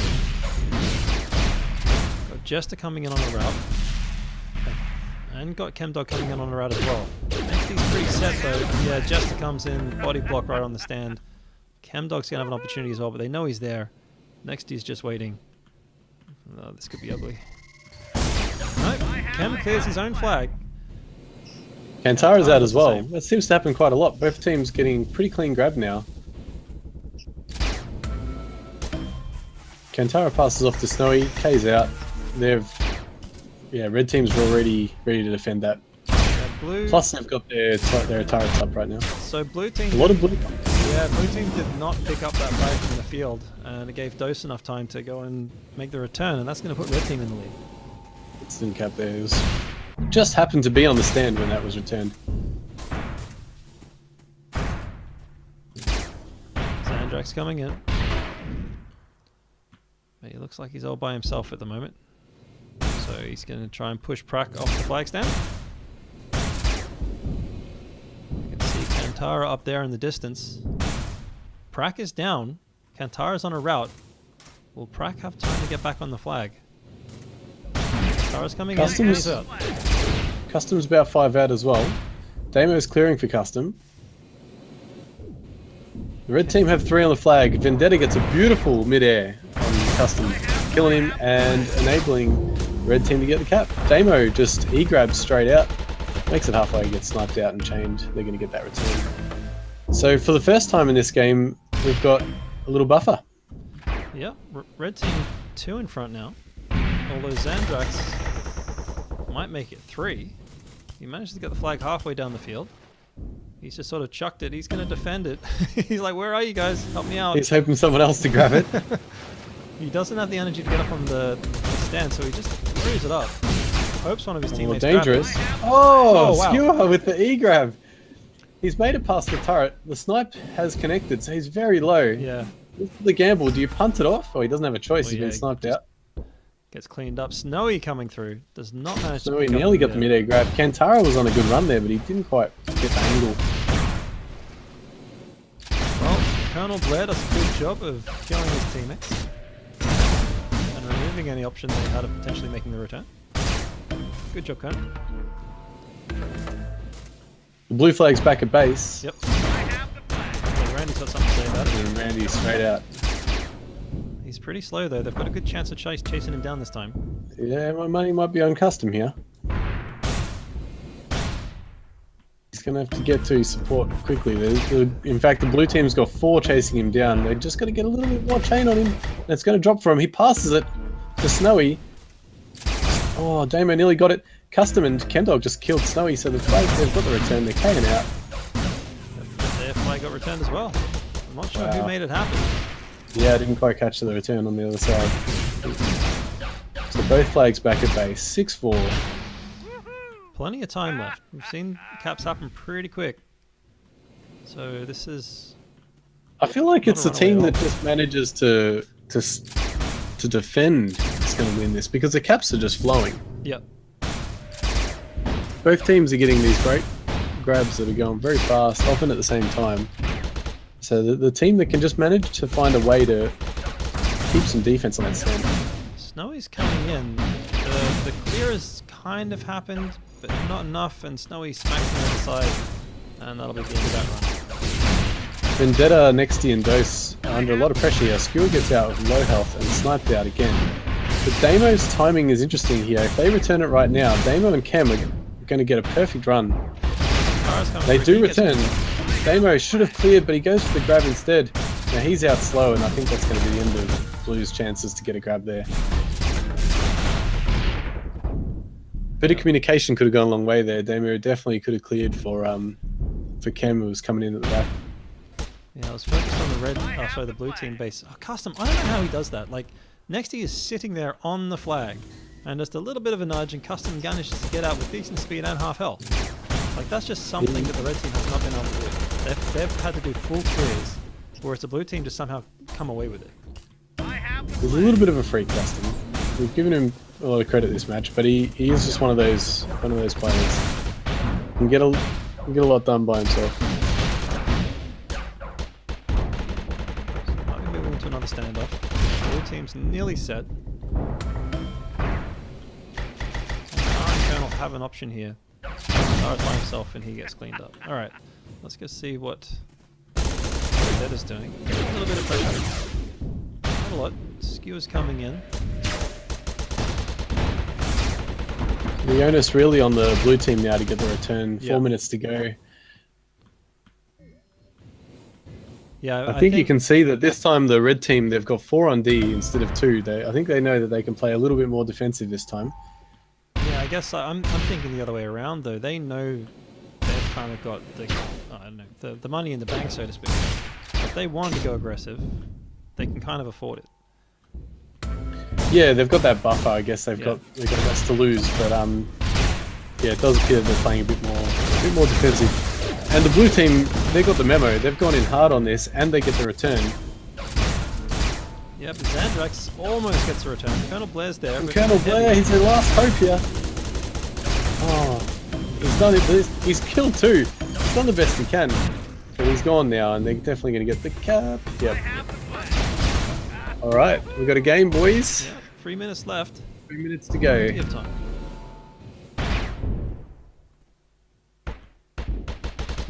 Let's see. Nasty's just sitting on the flag, but Randy's going to be able to get it without too much drama. He gambles on the disc jump. A lot of chain coming in, but it's too far away, and that'll be the 7th cap for Team Red. Wow. So they're 1 cap away. Isn't that exactly what happened before when there was a standoff? The red team, they had someone on a route, and as soon as the standoff was finished and both teams were sleeping a little bit, someone just went whoop and stuck in a little cap. I think blue is in the process of getting reset, and so Nasty was just on the flag in the light, just to be there. And it was just too easy to get him off.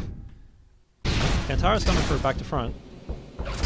And it's the same problem. Proc is not ready, Skewer's not watching, and Kantara's out without any problem at all. This is the game if he gets home now. I'm pretty sure he Custom is too. Unless not going to Custom beat can him beat him unless he can get it. Oh, he's out. Custom with the E-grab, full health. The guy's a freak. The snipes miss, the chain misses. He's still on full health. Finally, he gets a half energy snipe. He's going to get home though, unless Snowy can pull something out of nowhere. He's chaining, got a bit of chain. Chain's not going to do it. I need a midair there. So now he gets back. He's got motion sickness and procs. There's a lot of guys on him. Randy's down though. Dose is down. It's all on Colonel Blair as usual. 1v5 for Colonel Blair right now. Nope. His orders are well placed though. The But it's not good enough. blue flag's back. Flag's been returned. Prac has just once again held onto the flag against his will and got another cap. Okay, so LVP's coming in. He's going to come out with it. Is this going to be the final bit? The Hasn't chase got much is coming speed. He in. needs to get over that hill. He's going to get sniped or chained out. Oh, look at blue. They're after him. It's like flies to the swarm. Damo should get the return. Yeah, nice return. Okay, now Kem clears the stand, grabs it actually, does a 180 somehow and comes back out the other way. He's got support by Nasty Hobbit, but once again, Randy's just doing his own. I don't know if you remember this, but it sort of seems to work. You have one rogue guy who's just running routes regardless of what's going on in the rest of the game. Randy just seems to keep getting these opportunistic grabs when no one's paying attention. Flag is in the field. Randy is not safe right now. Damo could get the return. Both returns. Both flags returned. Gosh, how often have both flags been returned at the same time?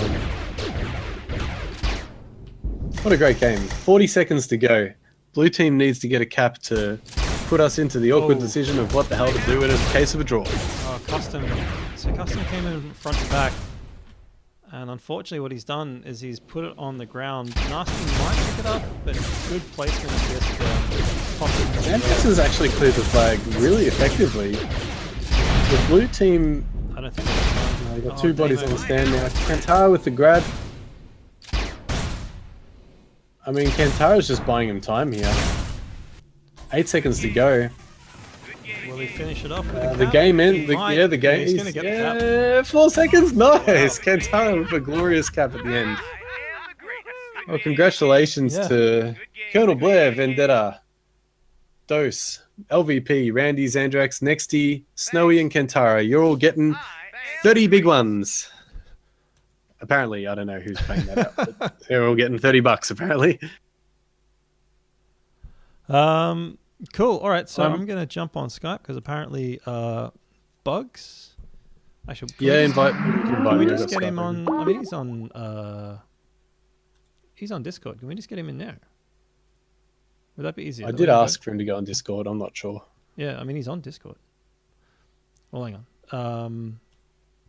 Okay. I'll start setting up Skype anyway. But let's just see if we can get him into our caster channel. So while that's getting organized, you guys in the chat, if you've got any questions for Bugs. So Bugs is one of the lead guys for Midair. I'm just going to pop out of the game. All right, Yarrick, let's try and get you on this as well.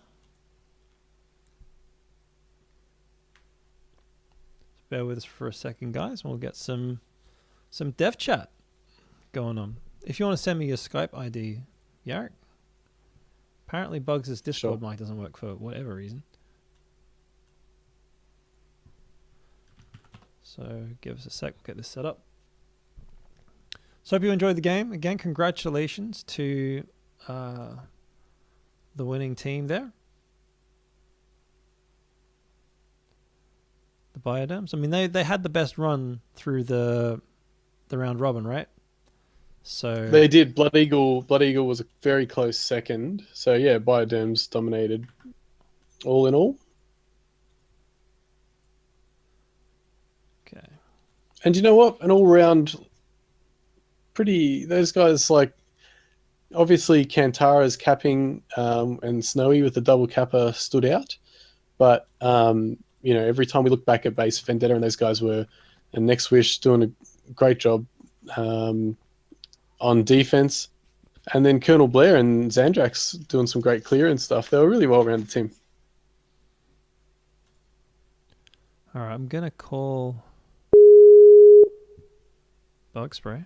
I'm going to try and bring you in as well. Add contacts. Where is it? There should be a way to add someone else. Hey, can you hear me? I can. One sec. Awesome. I'm just going to try and get Yarrick on with us as well. Add people. There we go. Okay. Hopefully he's just around the corner.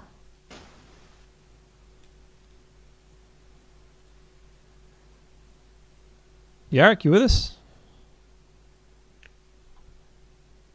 Hello. Yes, that's working. Great.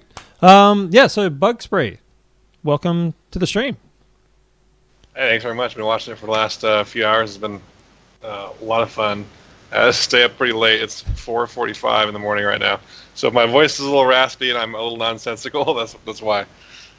So That's all right, mate. The first question I've got is, like, from a dev's point of view, kind of watching, effectively competitive play like that. Does that give you a lot of insight into sort of where the game's strong and sort of the things that sort of maybe left to tweak? Yeah, absolutely. Like these kinds of things are pretty competitive, and people like to push the boundaries with a lot of them. I'd say it's not quite as competitive as, say, pre-made teams, and I think we saw that a few times, like during standoffs with some of these draft teams, where they don't have a whole lot of time to kind of practice with each other and really push the boundaries of what you can and can't do with the game. But for sure, it definitely shows us kind of like on a daily basis what a kind of semi-competitive experience might be, and helps us balance around at least those scenarios. Cool. So a couple of questions coming in from the chat. Will the game have the same amount of large, elaborate bases as Tribes 2 did? They were a big part of the game. Yeah, so that's something that we're definitely really interested in bringing back. A lot of the maps we have right now have some bases. They aren't quite as big and elaborate as the Tribes 2 bases, or even some of the Tribes 1 bases, if you remember way back when. But yeah, it's something that, like, I know personally I had a lot of fun playing when I was kind of newer to the genre, and because you can go and hide or kind of like put a little do some kind of sneaky tactics to kind of get in through certain tunnels or hold certain areas, and those kind of things are really fun when you have enough space to go out and do that stuff. And it's just kind of a more interesting indoor combat kind of game when you get those kinds of opportunities. So it's something that we're definitely looking at moving forward. And you see some of, actually, we do have some bigger maps like Ignitus that you saw played even in this tournament that are bigger than maps that you've seen are kind of already with the full art treatment and that sort of thing. They're currently in prototype mode, but those are things that we're definitely looking at expanding because they're pretty crucial to a kind of a fun base experience. Fair enough. And with the release of the game coming out in sort of early 2018, from your perspective, what's going to change between now and then? Like, what have you kind of got to get done before that release happens? Well, I think you're going to see a lot of the same old. If you look at the last several patches, every patch we're releasing new content, whether it's new maps, new items, new guns, other new kinds of new features, the polishing of existing features. You'll continue to see that. In particular, one of the things we'll be focusing on from a technology standpoint is introducing a lot of the features that we said we would be delivering during Kickstarter that are crucial to, like, bringing new players into the game, keeping the game interesting over longer periods of time. So things like, like a matchmaking system. We promised demos, a demo distribution system where you can download demos from your previous match histories and play them in the game, so you can go make cool montages or review kind of things that you did or the other teams did, things like that. We'll also be working on our progression system, adding the cosmetic items, and again, like I said, kind of continuing the pace of development for other kinds of like actual gameplay content as we go along and do these. Cool. Yarrick, got anything you'd like to throw Bugspray way? Yeah. For starters, I just want to say that I think from what we saw there, there's, I haven't played a lot of Midair, 50 hours roughly, but one thing that I've appreciated about it so far is that there's attention to detail on the design of some of the maps from the point of view, really from a player's perspective, and I think we saw that in the Snowfall map. Snowfall, yeah, curving out the inside of that map, inside of that base, and so on. I think those little touches really refine the gameplay and make it playable. What do you think? Having watched the last few hours of, we played maps that were no vehicles versus maps that had the vehicles. How do you think the vehicle implementation's going? We didn't see any players using any tanks, for example, and from a competitive, I guess, esports standpoint, from the viewer's point of view, do we think the vehicles are an essential part of it? I think the Shrikes were interesting to watch, but then some people would say they're a bit OP. What's your sort of thoughts on how the vehicles are going? Yeah, so I'll start off with the maps kind of comment that you made. A lot of those maps play very differently, and we do try to add a lot of polish and kind of interesting features to them. That's why you see a lot of these prototype maps out early, because we want to try new things. So we have a lot of maps. I think I mentioned in a PC Gamer interview that we had 59 map iterations. That doesn't mean 59 maps, because there are some that span multiple game types, and we count each one of those in each of the, or in the total 59. But we do like to iterate on these pretty frequently when we can, to change how the gameplay works and kind of settle on kind of neat features for a lot of these. And of course, the Snowfall map is inspired by a classic Tribes 1 map.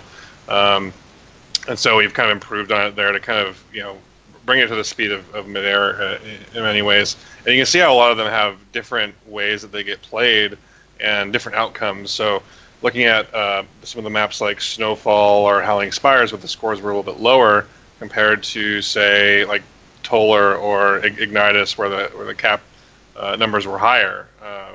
It was still pretty even throughout some of those games, but actually, I take it back on Ignitus. Is actually pretty one-sided in both cases, but you can see like they were faster to get to higher cap numbers than some of the other maps. And I think it just goes to show how important things like base design, whether or not there are vehicles, those kinds of things are an issue. Those, which brings me to the next question that you asked, which is vehicles, and we want them to be important in competitive play, and kind of what are the next steps with vehicles. The vehicles are something that we're going to be iterating on over time. We have a lot of the basic features and functionality that we want in there. We're actually going to see something pretty soon where we're going to be iterating on vehicles overall and also counters to vehicles. So some of the stuff that we're working on are things like vehicle shields, missile launchers to kind of help take down vehicles, because there are some great players in the game who currently already have kind of mastered things like the air fighter, and they can do a lot of damage and ruin cap routes and do a lot of stuff from pretty far away and just dominate the skies. And we think that great players who do very well in the fighter should still be rewarded in that way. But we also need realistic counters to them. And right now there aren't any shields, so as you do chip damage over time, as your team chain guns the air fighter out of the air, eventually it'll go down, or you can get your own air fighter up in the air. But we need ways for people to not have to sit there focusing on the air fighter for 3-4 minutes with their chain gun to try and take the thing down if it's pretty far away. So the missile launch is going to be pretty crucial for that. And in response, we'll also be kind of buffing the vehicle in a sense where they'll have things like shields and vehicle flares and that sort of thing. So there'll be a little bit of kind of counterplay involved in that. I think it'll actually kind of deepen the vehicle gameplay quite a bit. And it'll be interesting to see what ends up happening in competitive play with that.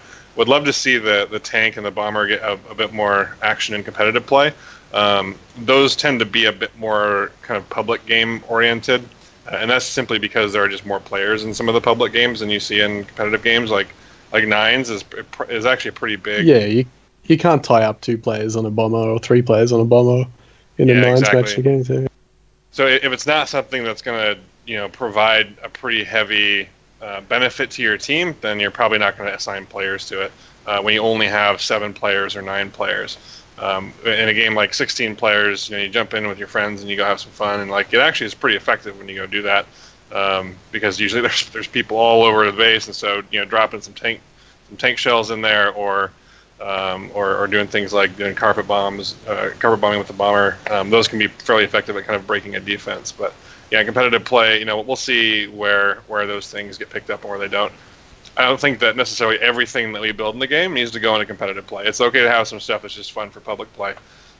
So it's not something that we're going to really push to try and get those things in, because it can be difficult to balance literally everything for competitive play. Yeah.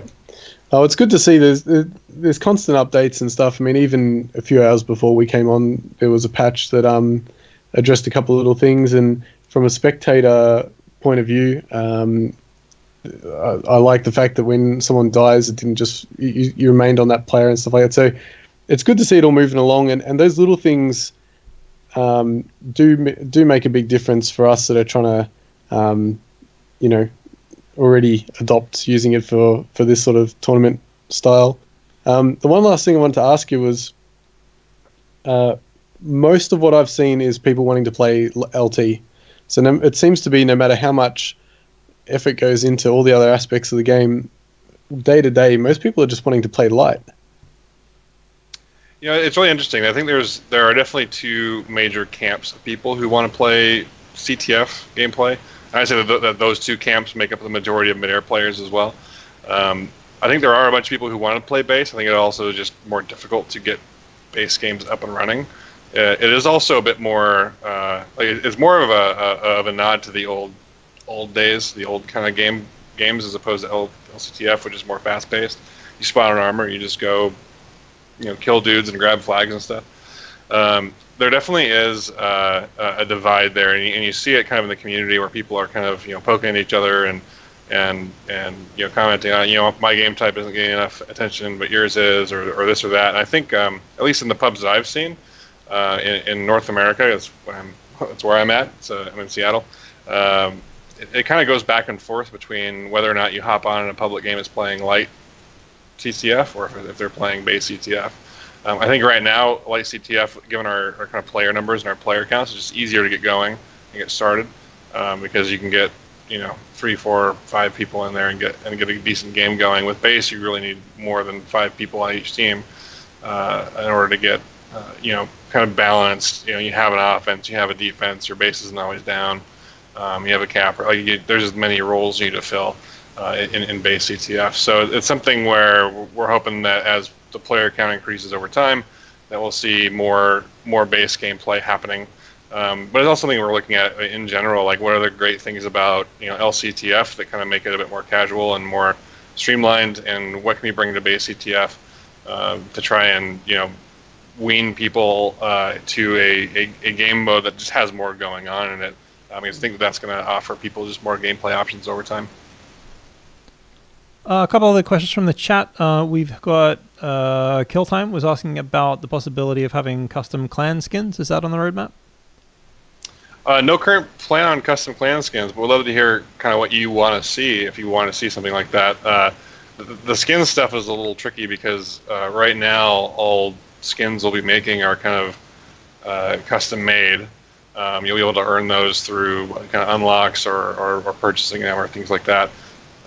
So doing things like clan skins would kind of be a little complex, given that we're kind of holding the keys of the kingdom regarding skins. So we'd have to actually build a system for that. Yeah. And then build skins that can accommodate things like team logos or tags or things like that. So we have some interesting ideas where teams might be able to kind of brand stuff. But yeah, tell us kind of what you want to see, and we'll see if we can maybe go do something there. Okay. Yeah, we talked about LT and base, so that's fine. I don't see any other questions in the chat. Will there be team bioderm statues in all maps? All right. Team bioderms. Was bioderms the name of the team that won? It was. Yeah. I'm not sure if that's what the guy's talking about. Mandelbaum, I don't remember seeing him on the server unless his Twitch name's different from his game name. Yeah. Yeah. Well, maybe, Well, we'll see about that. No guarantees.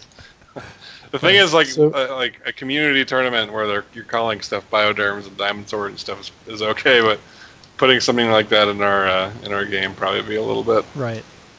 iffy. I'm sure As I said, high-res though, will be understanding. I don't know, from your point of view if it's an easy thing or not, but in game, if there is a way to set the team names, I think that I really do think that that's something that would help a lot, and especially once the clan scene gets up and running, people want to hear their clan getting cast out over the calls and all that sort of thing. I don't think the whole, it doesn't have to be the whole banners and all the rest of it, but yeah, it'd be good to be able to quickly just go into the settings there and go, all right, Diamond Sword is whoever. Yeah, I think that'd be a pretty cool feature, and it's usually during casts like these that we get a chance to kind of evaluate our observer mode features for guys like you who thankfully get on here and do 4 hours worth of broadcasting, or 3 to 4 hours of broadcasting. I must also apologise. We put in a ton of effort, and Lencorp, Hobbs, and Petty, those guys put in. You have no idea how much work leading up to this, but classic Aussie internet problems last minute, so we had to go to plan B, which was just Doc streaming from his lounge in the UK, and I just jumped on the comms, and that was the best we can do. So we hope we brought through the best we could, but we've got there's a lot of work that's going on in the background with the guys, multiple camera angles and action replays and all this sort of stuff that we're really looking forward to using, but next time hopefully Telstra doesn't screw us. Yeah, no kidding. That was really bad timing for that. Yeah. That's always when it happens, though, isn't it? But you know what? The game's still shone. Like we've got personally no vested interest in blowing smoke up the game's ass, but just from my point of view, we really came in with the last minute plan B, and yet the teams pulled out good games. The maps were good. It was genuinely exciting in the final there and everything. It was good. I'm really happy with the way things have gone, and you guys just keep doing what you're doing.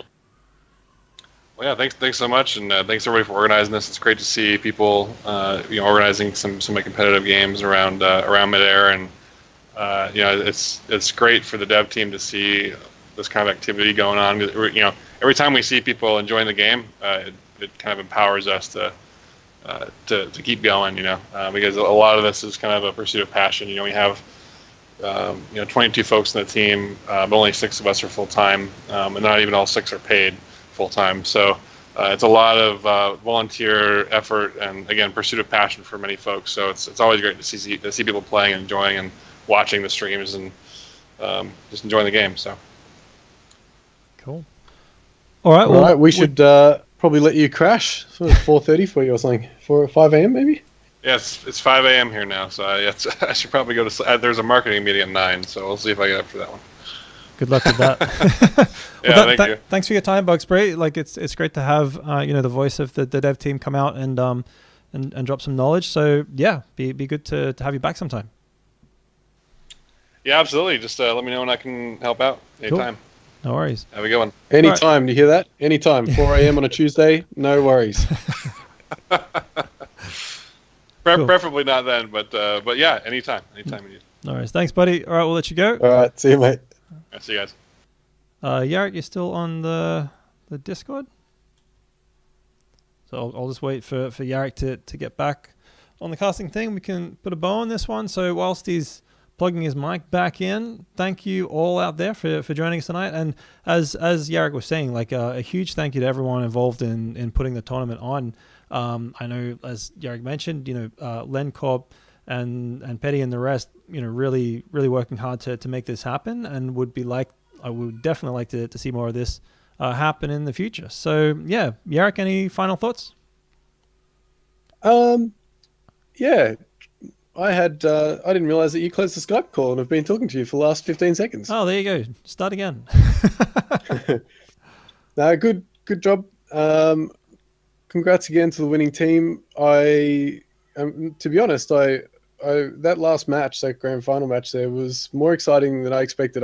It's just 2 pickup teams, but I really had an invested interest in seeing how that turned out. So congrats to all the players and the Aussie community for getting your asses into gear, getting 40, 50 people, whatever it is, organised. Everybody was pretty much on time and all that. There weren't really any big issues. And just really... Yeah, Sorry. yeah, Doc. Yeah, But in all sincerity, like Lencorp and Nasty Hobbit and Petty, those guys, like, they deserve massive props. We just turned up last minute and talked shit for a couple of hours, but those guys put in so much effort. And yeah, it's a shame that Telstra stuffed things up, but we'll have another shot at it anyway. Yeah. I don't know if you saw in the UK about, I don't know, a few months ago, there was this guy on the BBC News, and his kid comes in into the room, and you just see this frantic wife just like trying to drag the kid back out. My wife literally just did that. Luckily, she was on the camera. Yeah, no, it was really great to watch. You know, I definitely felt a bit rusty from the casting point of view, but as the maps progressed, I felt a little bit better. And yeah, that final map was really good. I really enjoyed the snowblind one too. You know, like you said, learning like little tricks like that sort of swoop around in the cap room and stuff was really cool. And you know, it's only gonna grow, that kind of stuff, going from, you know, from here to launch and then, you know, into the public domain. So, you know, I wish the devs the best of luck getting this game up and running and then building the community around it. And, you know, I want to have a big shout out to all the community that came and showed up tonight. All the players were really well organized. You know, I remember running tournaments back then, and it was an absolute shitfest trying to get everybody on the server in time and all that kind of stuff. But yeah, it was good fun. So thanks for watching. That's going to do it for tonight. And until the next time, yeah, peace. See you guys. Thanks a lot.